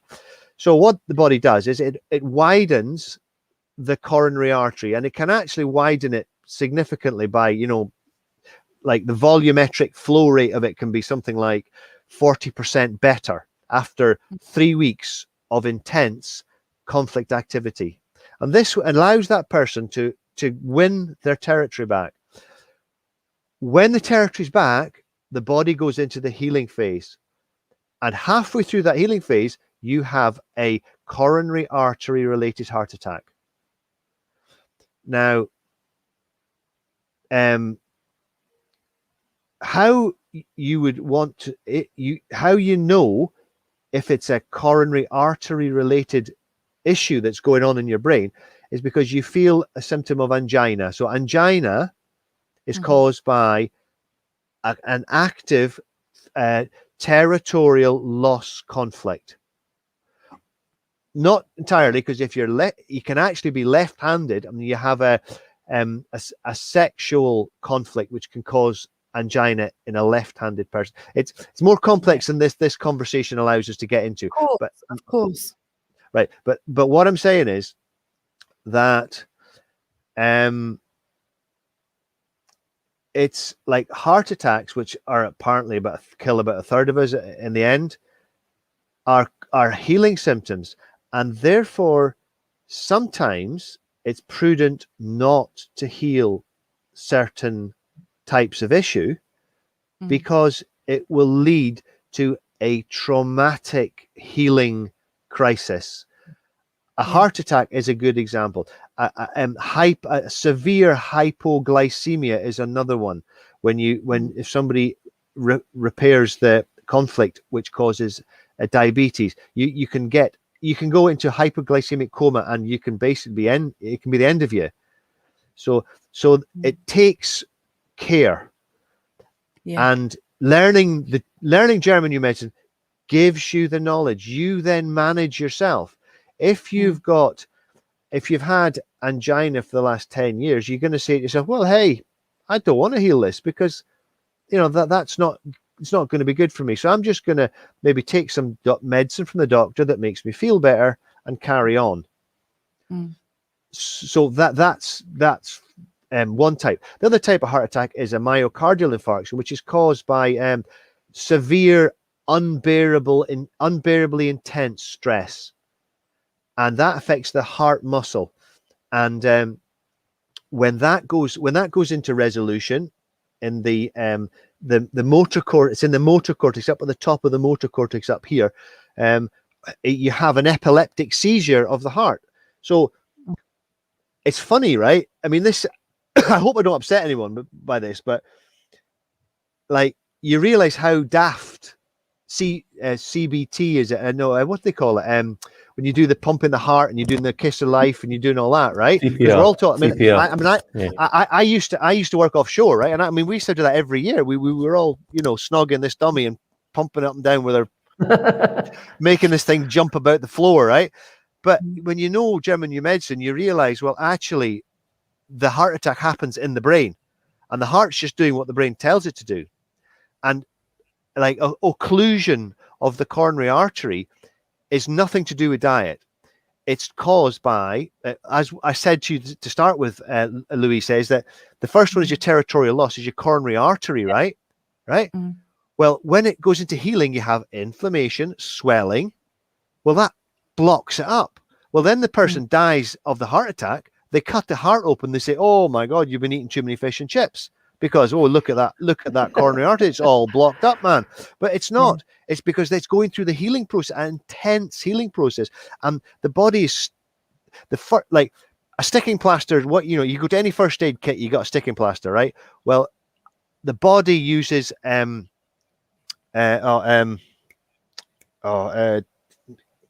God, what's it? It's the word's just gone. Glucose. Cholesterol. I think cholesterol. The body uses cholesterol. Right? So cholesterol is the sticking plaster that the body uses. So yeah, the coronary artery is going mad with biological activity to try and rebuild itself, because you've just won your territory back 2 weeks ago, or 3 or 4 weeks ago. You got the job. You got the woman back. You defended your boundary. You got your, you won the big case in court over who stole your land. You won it. Hey, you thought, great. You didn't notice that the angina disappeared when you walked out of the courtroom. But 3 weeks later, you had the heart attack. Then they cut you open and they look at all the stuff in the coronary artery and they say, oh, you've been eating bad, right? Too many garlic breads and stuff. But it's not that. It's the fact that the body's been using cholesterol to patch up the inside, to allow all this activity to keep going without the whole thing imploding and blood going everywhere. Yeah. And death occurs in the brain before the heart even stops beating.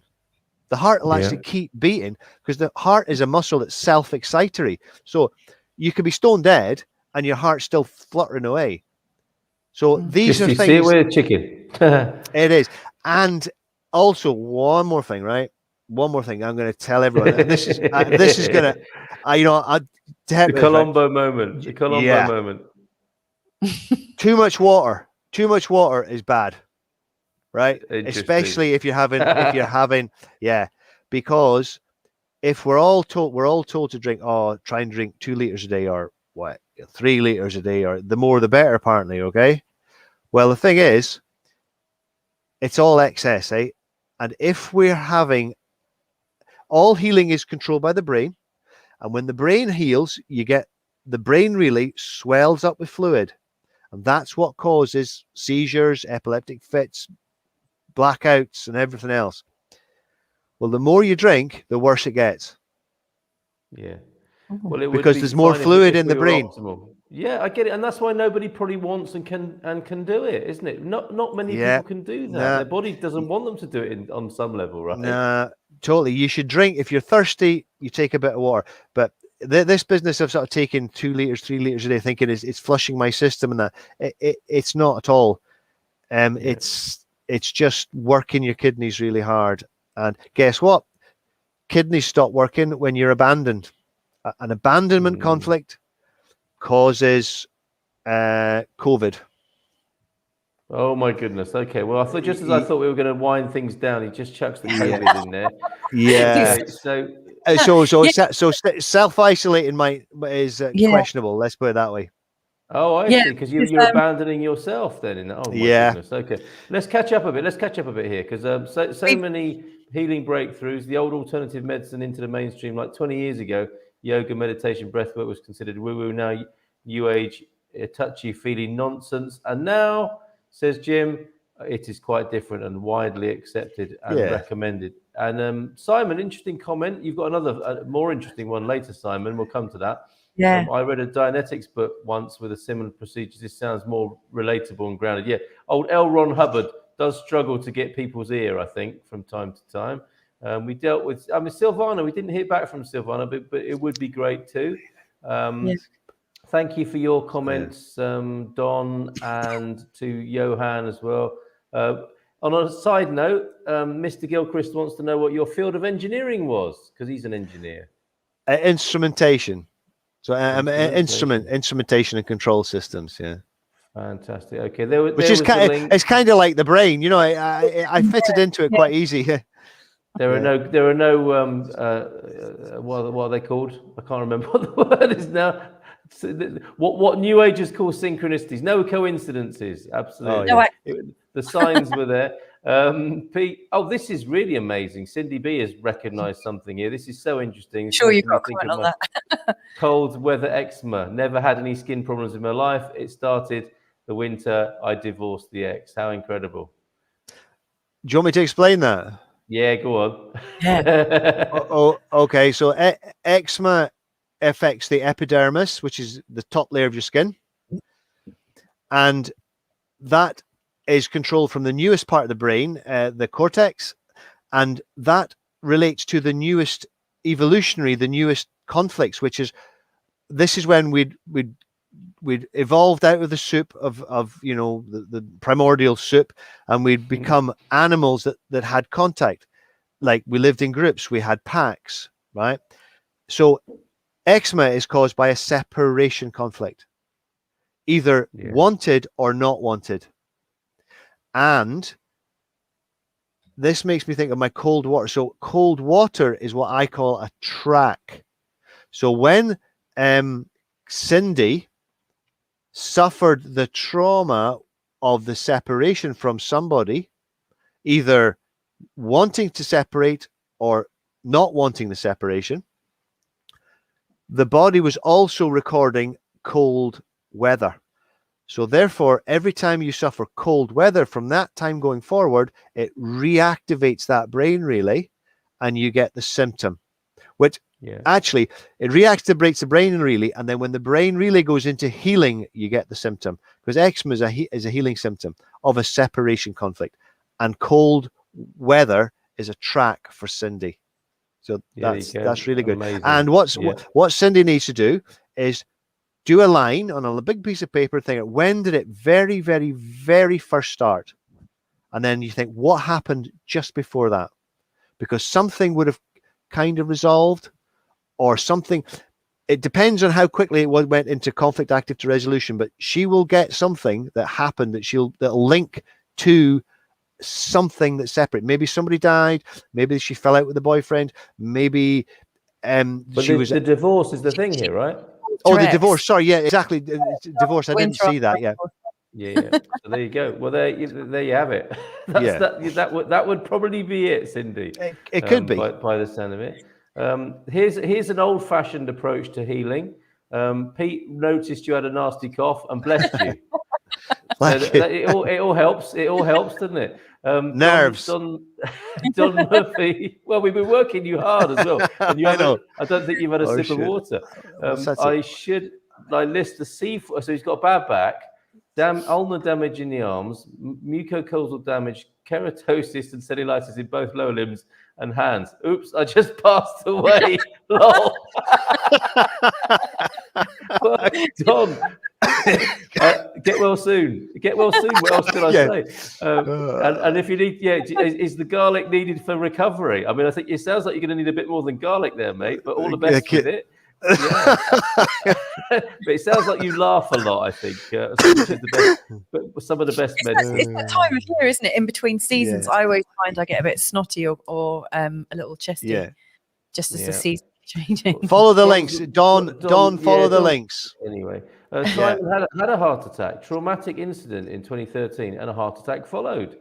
Reduced my liver function is that to 35%. I blamed it on having takeaways every night and a bad diet. However, sounds like it's more to do with a traumatic incident there, Simon.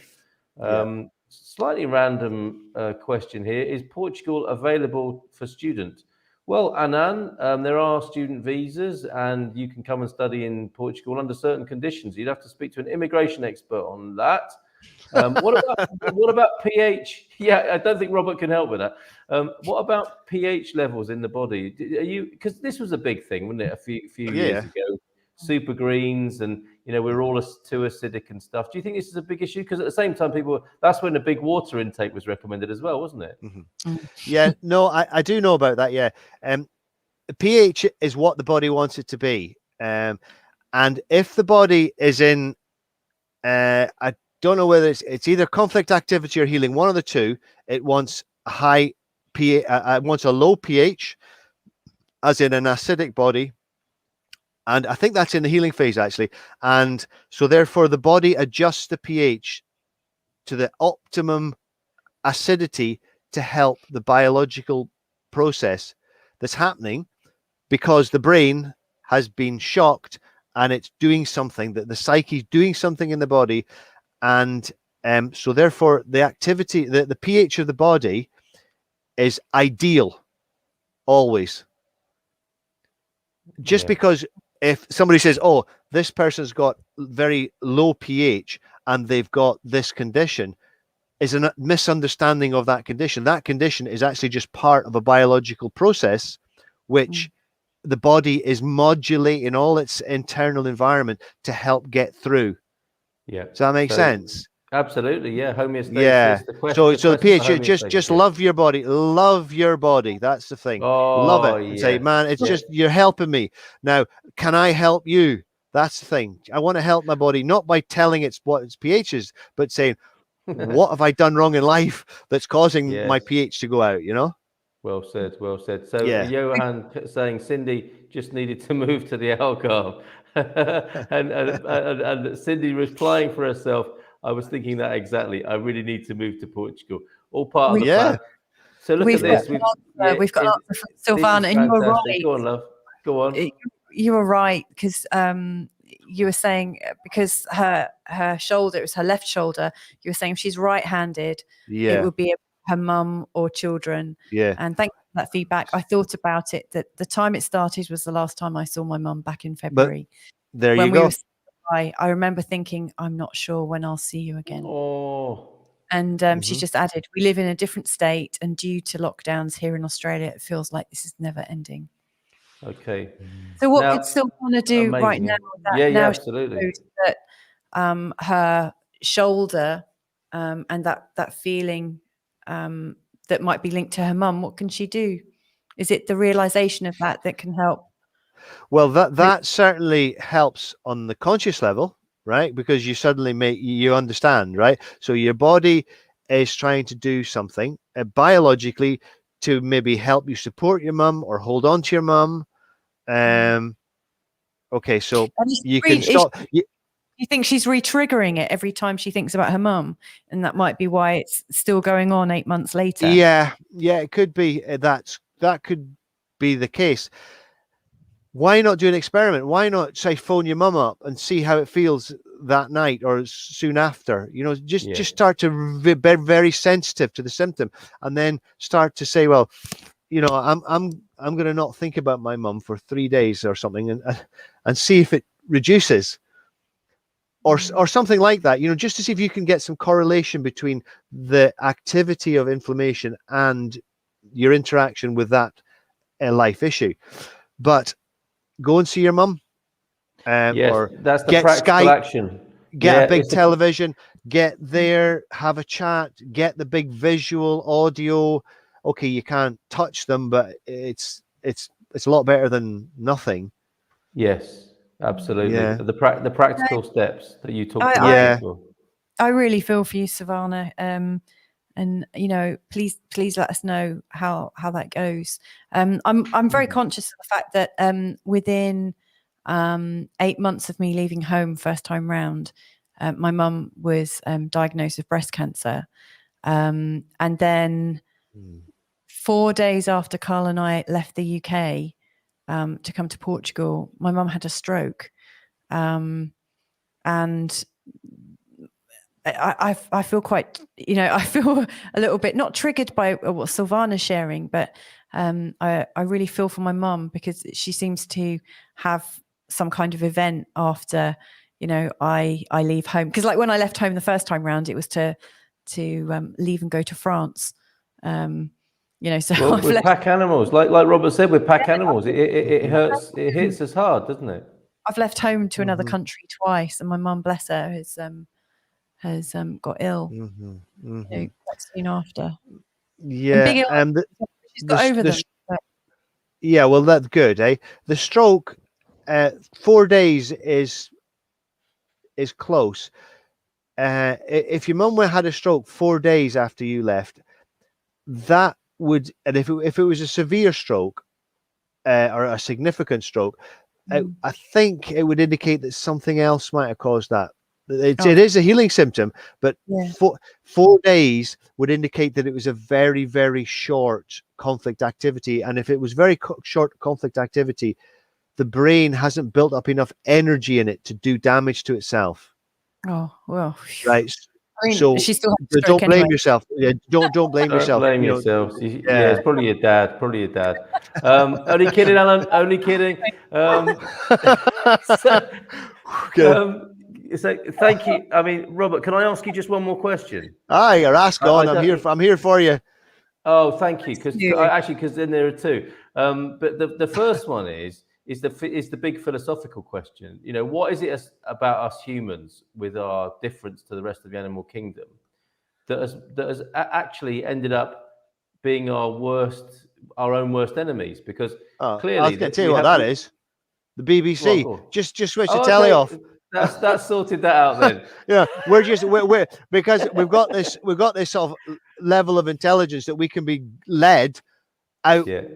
We can be led down the garden path where you can't worry a dog by telling it stuff because Exactly. it just goes right. But Yes. we go, oh my god, it could get in, lock the doors, and we must keep isolated or whatever. So we allow ourselves to be, and that's a whole show in itself, isn't it?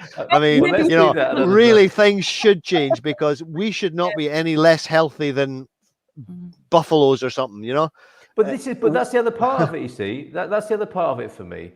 We have been given this. So an animal has a trauma, and it lies down, licks its wounds, and sleeps it off, and might have some of those jittery dreams, and would appear to let it go and become part of the instinct. Okay, so if it got a beating from a great big dog of a certain kind, next time it doesn't go near that dog, and it's afraid to go near dogs of that kind. Now, human beings have a like some, it kicks off or there's some traumatic event. Yeah. And we don't lie down afterwards, do we? We don't process. And that happens again. And then I tell you why, because we don't know. See, if you know the biological laws, you would say, oh my God, I've just had a beating there. Yeah. Oh, what do I feel like I should do here? Yeah. I never need I don't have a fight against my own. I shouldn't, not gonna say, oh, I'm just a coward, I should get back in there and beat him up. The guy's 6'10", and you're going to get a hammering whatever you do, right? So but we just go on and on and on at ourselves, and then we say, oh, you're rubbish, aren't you, you're a coward, blah, blah, blah. And then of course you've got self-devaluation coming in, you've got your arthritis coming at you, or your lateral deviation of your spine or something. We because we don't realize the damage that our attitudes can do, then we do it. But if we was taught this at primary school, if by the time we got to primary 7, if we chose to go to school, or if we were forced to go to school, right? By the time we got finished that age, we should know the 5 biological laws, and we should actually know on a reasonable level how to stay healthy for the rest of our lives. Wouldn't that be something? Or how it'd be incredible. It'd be incredible. Yeah. Well, yeah, wouldn't it just? Yeah, wouldn't it just? Yeah. It would teach us how to live. Yeah. Well, Capricorn 12, similar situation. Had to do the finger walking exercise up the wall and lean into my shoulder. Within 2 weeks, the bursitis had gone. So I'm not sure what event you had going on there, Capricorn 12. Perhaps you're making those connections for yourself. My final question, Robert, is... Sorry, love, go on. I was just going to quickly share 2 links just to let people know that the links are there. We've done 2 shows together. The first one, Robert was really talking about the 5 biological rules or laws of German new medicine. So it's quite in depth, and there's a link there. And then we've also got a show, which was literally just this week. And it really focused around bones and arthritis and teeth, didn't it? We did a lot on that. Mhm. And so there's the links there. You can just go to, there you go, is my name, Louisa Tanner Munson. You go there, and it's, you can find it. So I think I also posted it to Feel Good Portugal as well. So it should be in the backlog of videos. Sorry, Thank you Carl. very much. Not at all. No, I'm just trying to segue into the next item tonight, as we say a fond farewell to Robert. It's about aging, Robert. And we're starting a new program in our community on Expats Portugal for, people are getting on a bit. And for me, it's like I can feel my eyesight beginning to go a little bit. And I put that down to tiredness. And I can hear my knees when I go up and down the stairs now. And a bit of a beer belly in the man boobs. And what I need to do, I want to get back. I need to get back my bikini body. And we're going on a program on Monday to do that, right? And it's going to be, it's not Baywatch. It's called Grey Watch, okay? But what do you have to say about the aging conversation and the things we tell ourselves about aging? Could we just finish with that? Yeah, right on. Right. So I think that we humans speed up our aging significantly because there is a whole part of the brain which it works on the whole concept, or the whole issue that part of the brain focuses on is what we call self-devaluation, or not being good enough, right? Right. And when that those relays are triggered, as can be seen on the CT scans, and if you got the money and you can get it interpreted, then good, but you don't need to, because it's all been done. But these relays are sensitive to issues where you're not good enough. And if we're actually judging ourselves that way, if you look at ourselves in the mirror and we say, whoa, that's frightening, man, right? Then right,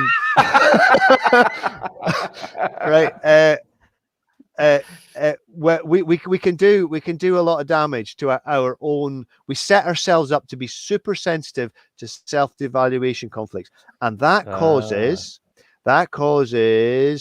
wrinkles. Right, it causes all the body to become fibrous, the expression of fibrous tissue, right? In elasticity.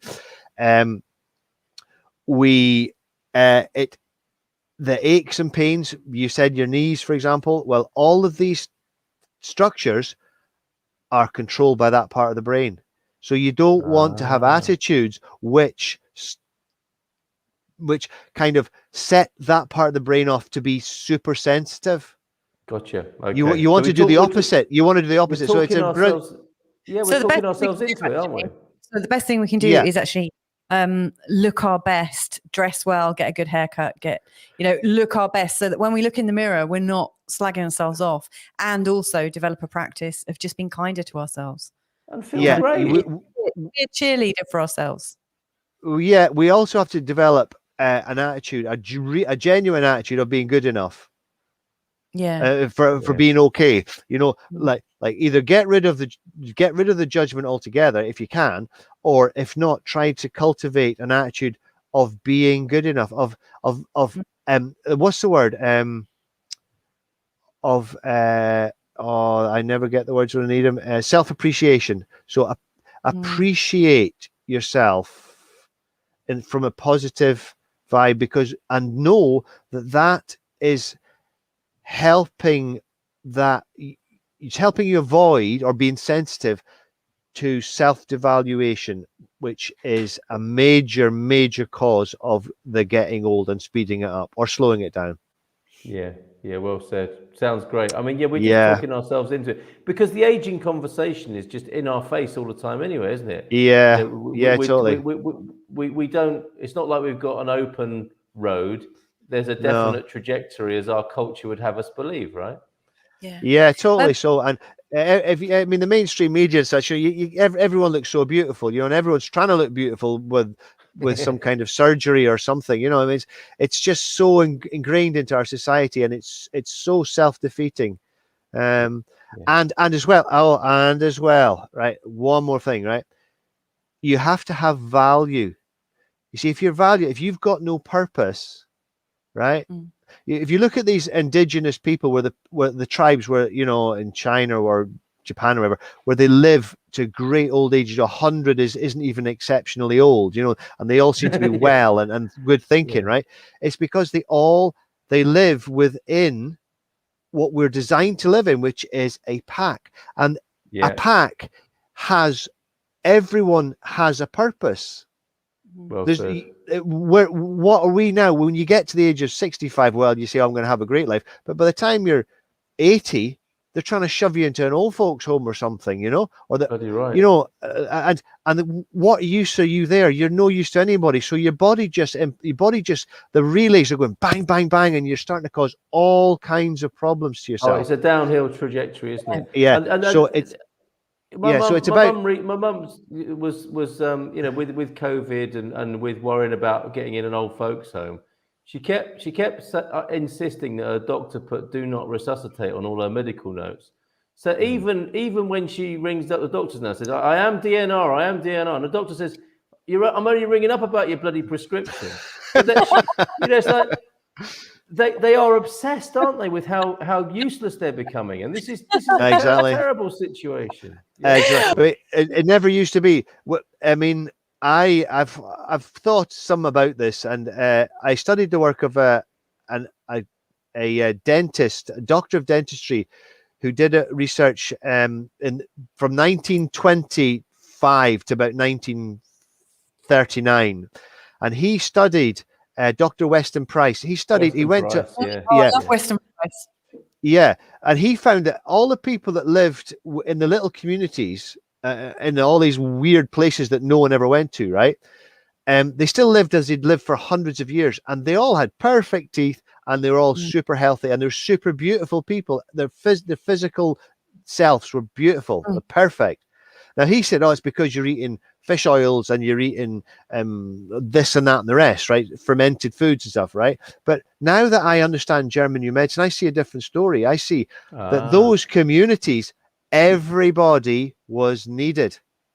Yeah. And everybody was beautiful, and they never had mainstream media tell them how ugly they are and how they've got to be like this, right? And that if you're, everybody was integral, and therefore they lived. So the old people were needed to look after the very young people, as the middle-aged people was out working. And if they weren't, there was problems. So they were needed, and therefore they were valued, and hence they lived 100 plus, regular. And young people got to see what it was like to be old, didn't they, on a daily basis? Exactly. And it was it was just a good way to live, And so I've tied up Weston Price with Dr. Hammer's work, and I see a real good correlation. It really ties in. Amazing. Robert, thank you so much for being with us tonight. Really appreciate it. Oh, thanks. Great. Yeah, thank you. Well, I've loved it.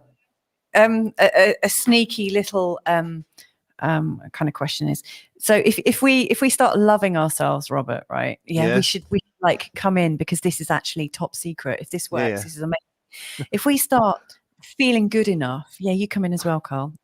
You might need to hear this. If we start feeling good enough and start looking after ourselves, can we reverse the wrinkles?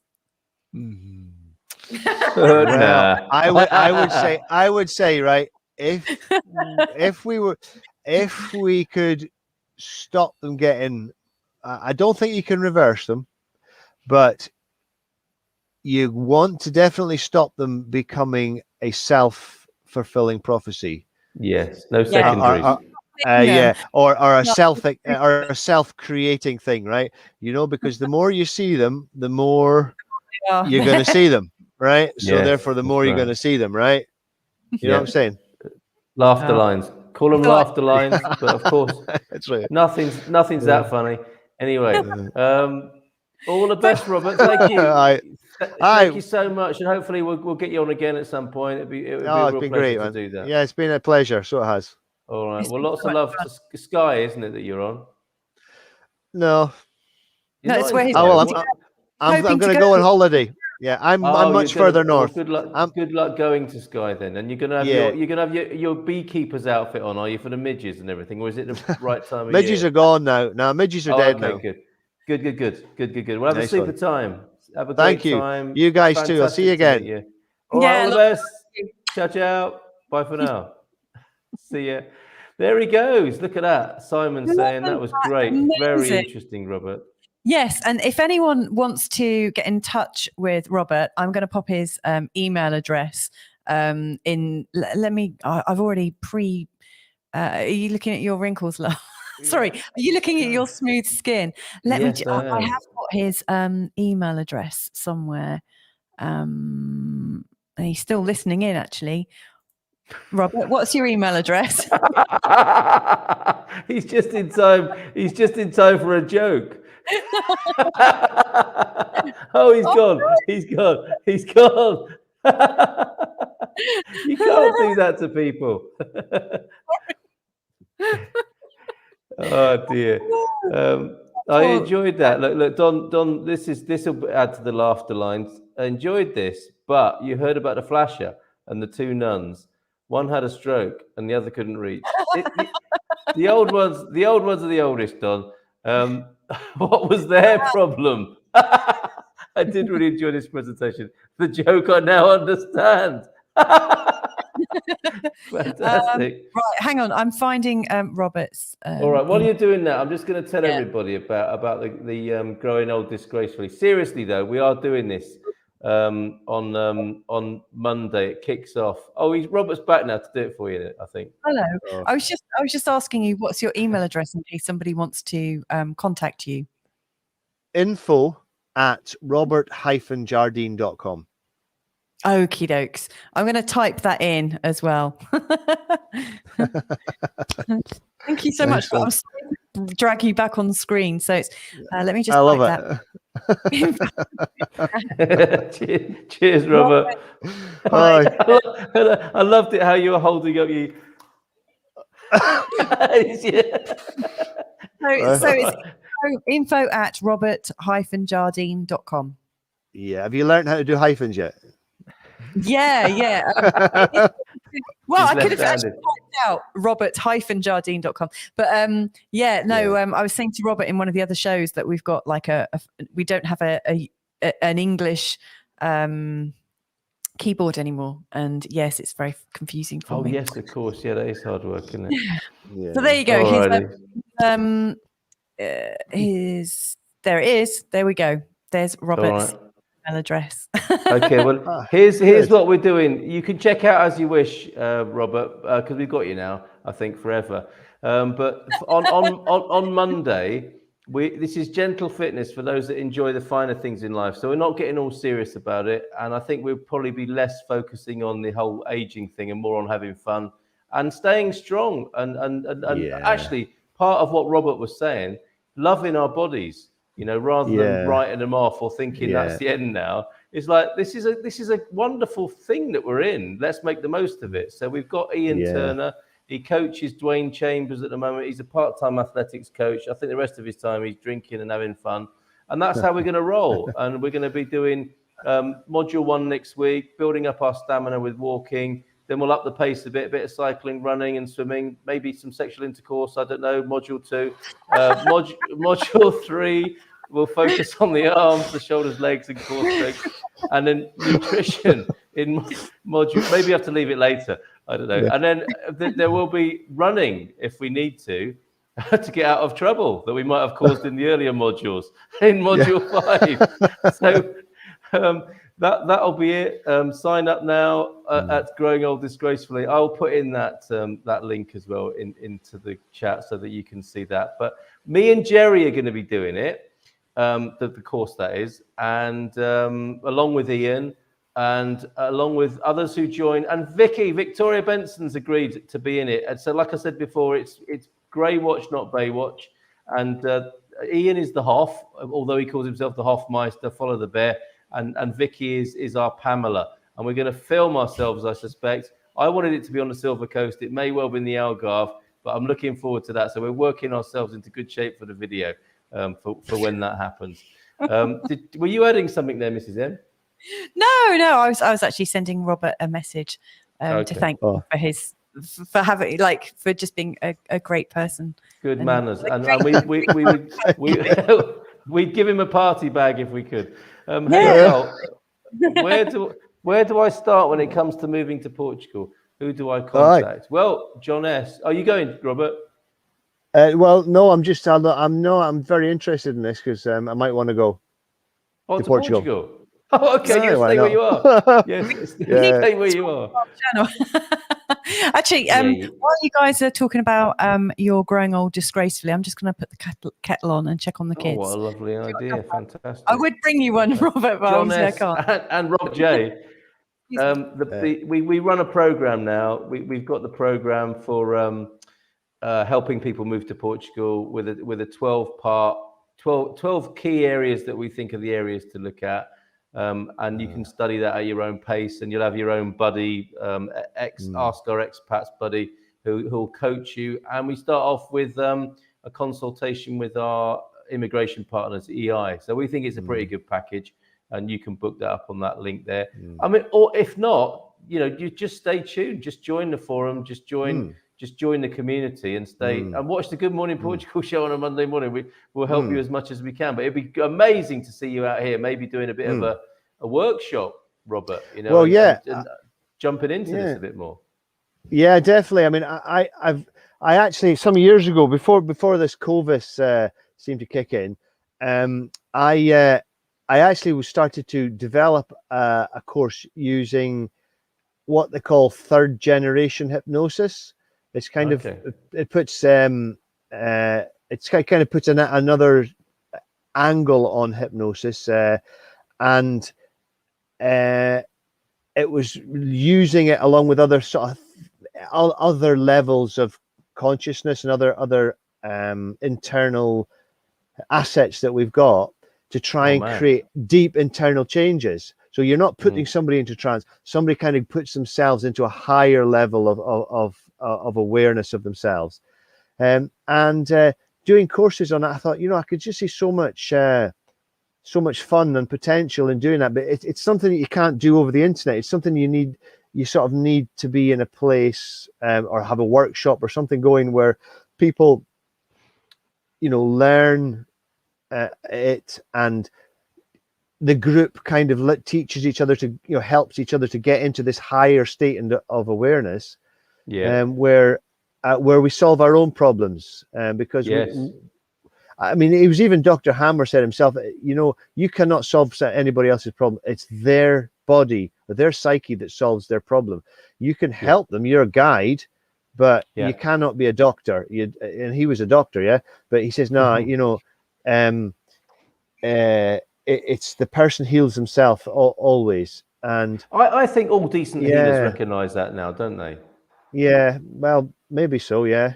Well, hopefully more and more. So what we're talking about there is a kind of a consciousness boosting retreat, basically, aren't we? Because that I think that'd be so much fun. Yeah, I agree, and I'm sure there are people here in this community who would love to be part of that. So let's work that up a bit and look at what's possible. I mean, a residential, you can't go wrong basing that in Portugal. Ideal setting.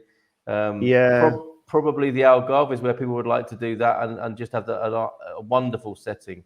Or there might be somebody watching who's got a retreat center who might want to host such an event. Because, the way you put it, it's like we're living in a bit of a dark age. And I actually think that's true in so many ways. And the secret to overcoming conditions is to understand and to contact that hidden part of yourself, which is your psyche. Your psyche is your biological being, but we've got no conscious connection with it. But we've got to go, if we don't have a conscious connection, well, we've got to get some other way. And I see that this generative trance, as it's called, as a really high potential for doing that. And I would love to, I'd love to develop this. I mean, I know Louisa does hypnotherapy too. So I'll maybe speak more about that to her, because I did a lot of sort of thinking about that, and I even planned it all out and had lots of ideas sort of written down that would make a really fun workshop that was effective. Yeah, and I think what you said before is very pertinent. These are tools that we could benefit from knowing as a collective in society, at Yeah, school. yeah, Because absolutely, clearly, man. clearly, that, Totally. you know, there's a train the trainer aspect with this, isn't there? And it's a great Yeah, extra modality or awareness for therapists. But this yeah, is ideal in the hands of the people, isn't it? And it's yeah, revolutionary stuff. yeah. It definitely is. And in Britain, sort of nobody knows about it. But strangely enough, if you go to Eastern European countries, a lot of people understand Dr. Hammer's work. A lot of people. Yeah. It's well known. I've all the people that I've known that I've met in this country who've known about it already were from there. Yeah. Well, I could Yeah, open a so can of worms now and ask you the question, why is it that, given that it's so powerful, it hasn't caught on, and why isn't all of modern medicine obsessed about it? But I think we know some of the answers to that, don't we? yeah, And we know the answers to that. Yeah, we're gonna have to do it for ourselves and yeah, create a that's right. network Yeah, for spreading the word. Yeah, you know, take the time and the effort to share it with people.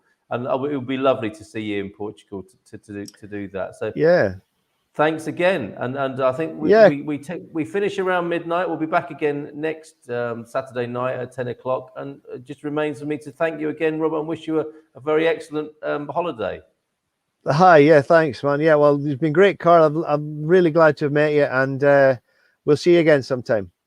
All right, all the best and bye for now. Ciao, ciao, everybody, and thank you for all your questions. Mrs. M's here with a tea now. Not with a different look. You've changed my filter now. I don't look like I'm in a photo booth anymore. Thanks everybody. It doesn't look like a hostage video anymore. Bye for now. See you everyone. Good night. Ciao, ciao. Ciao, ciao. Bueno. Ciao, ciao.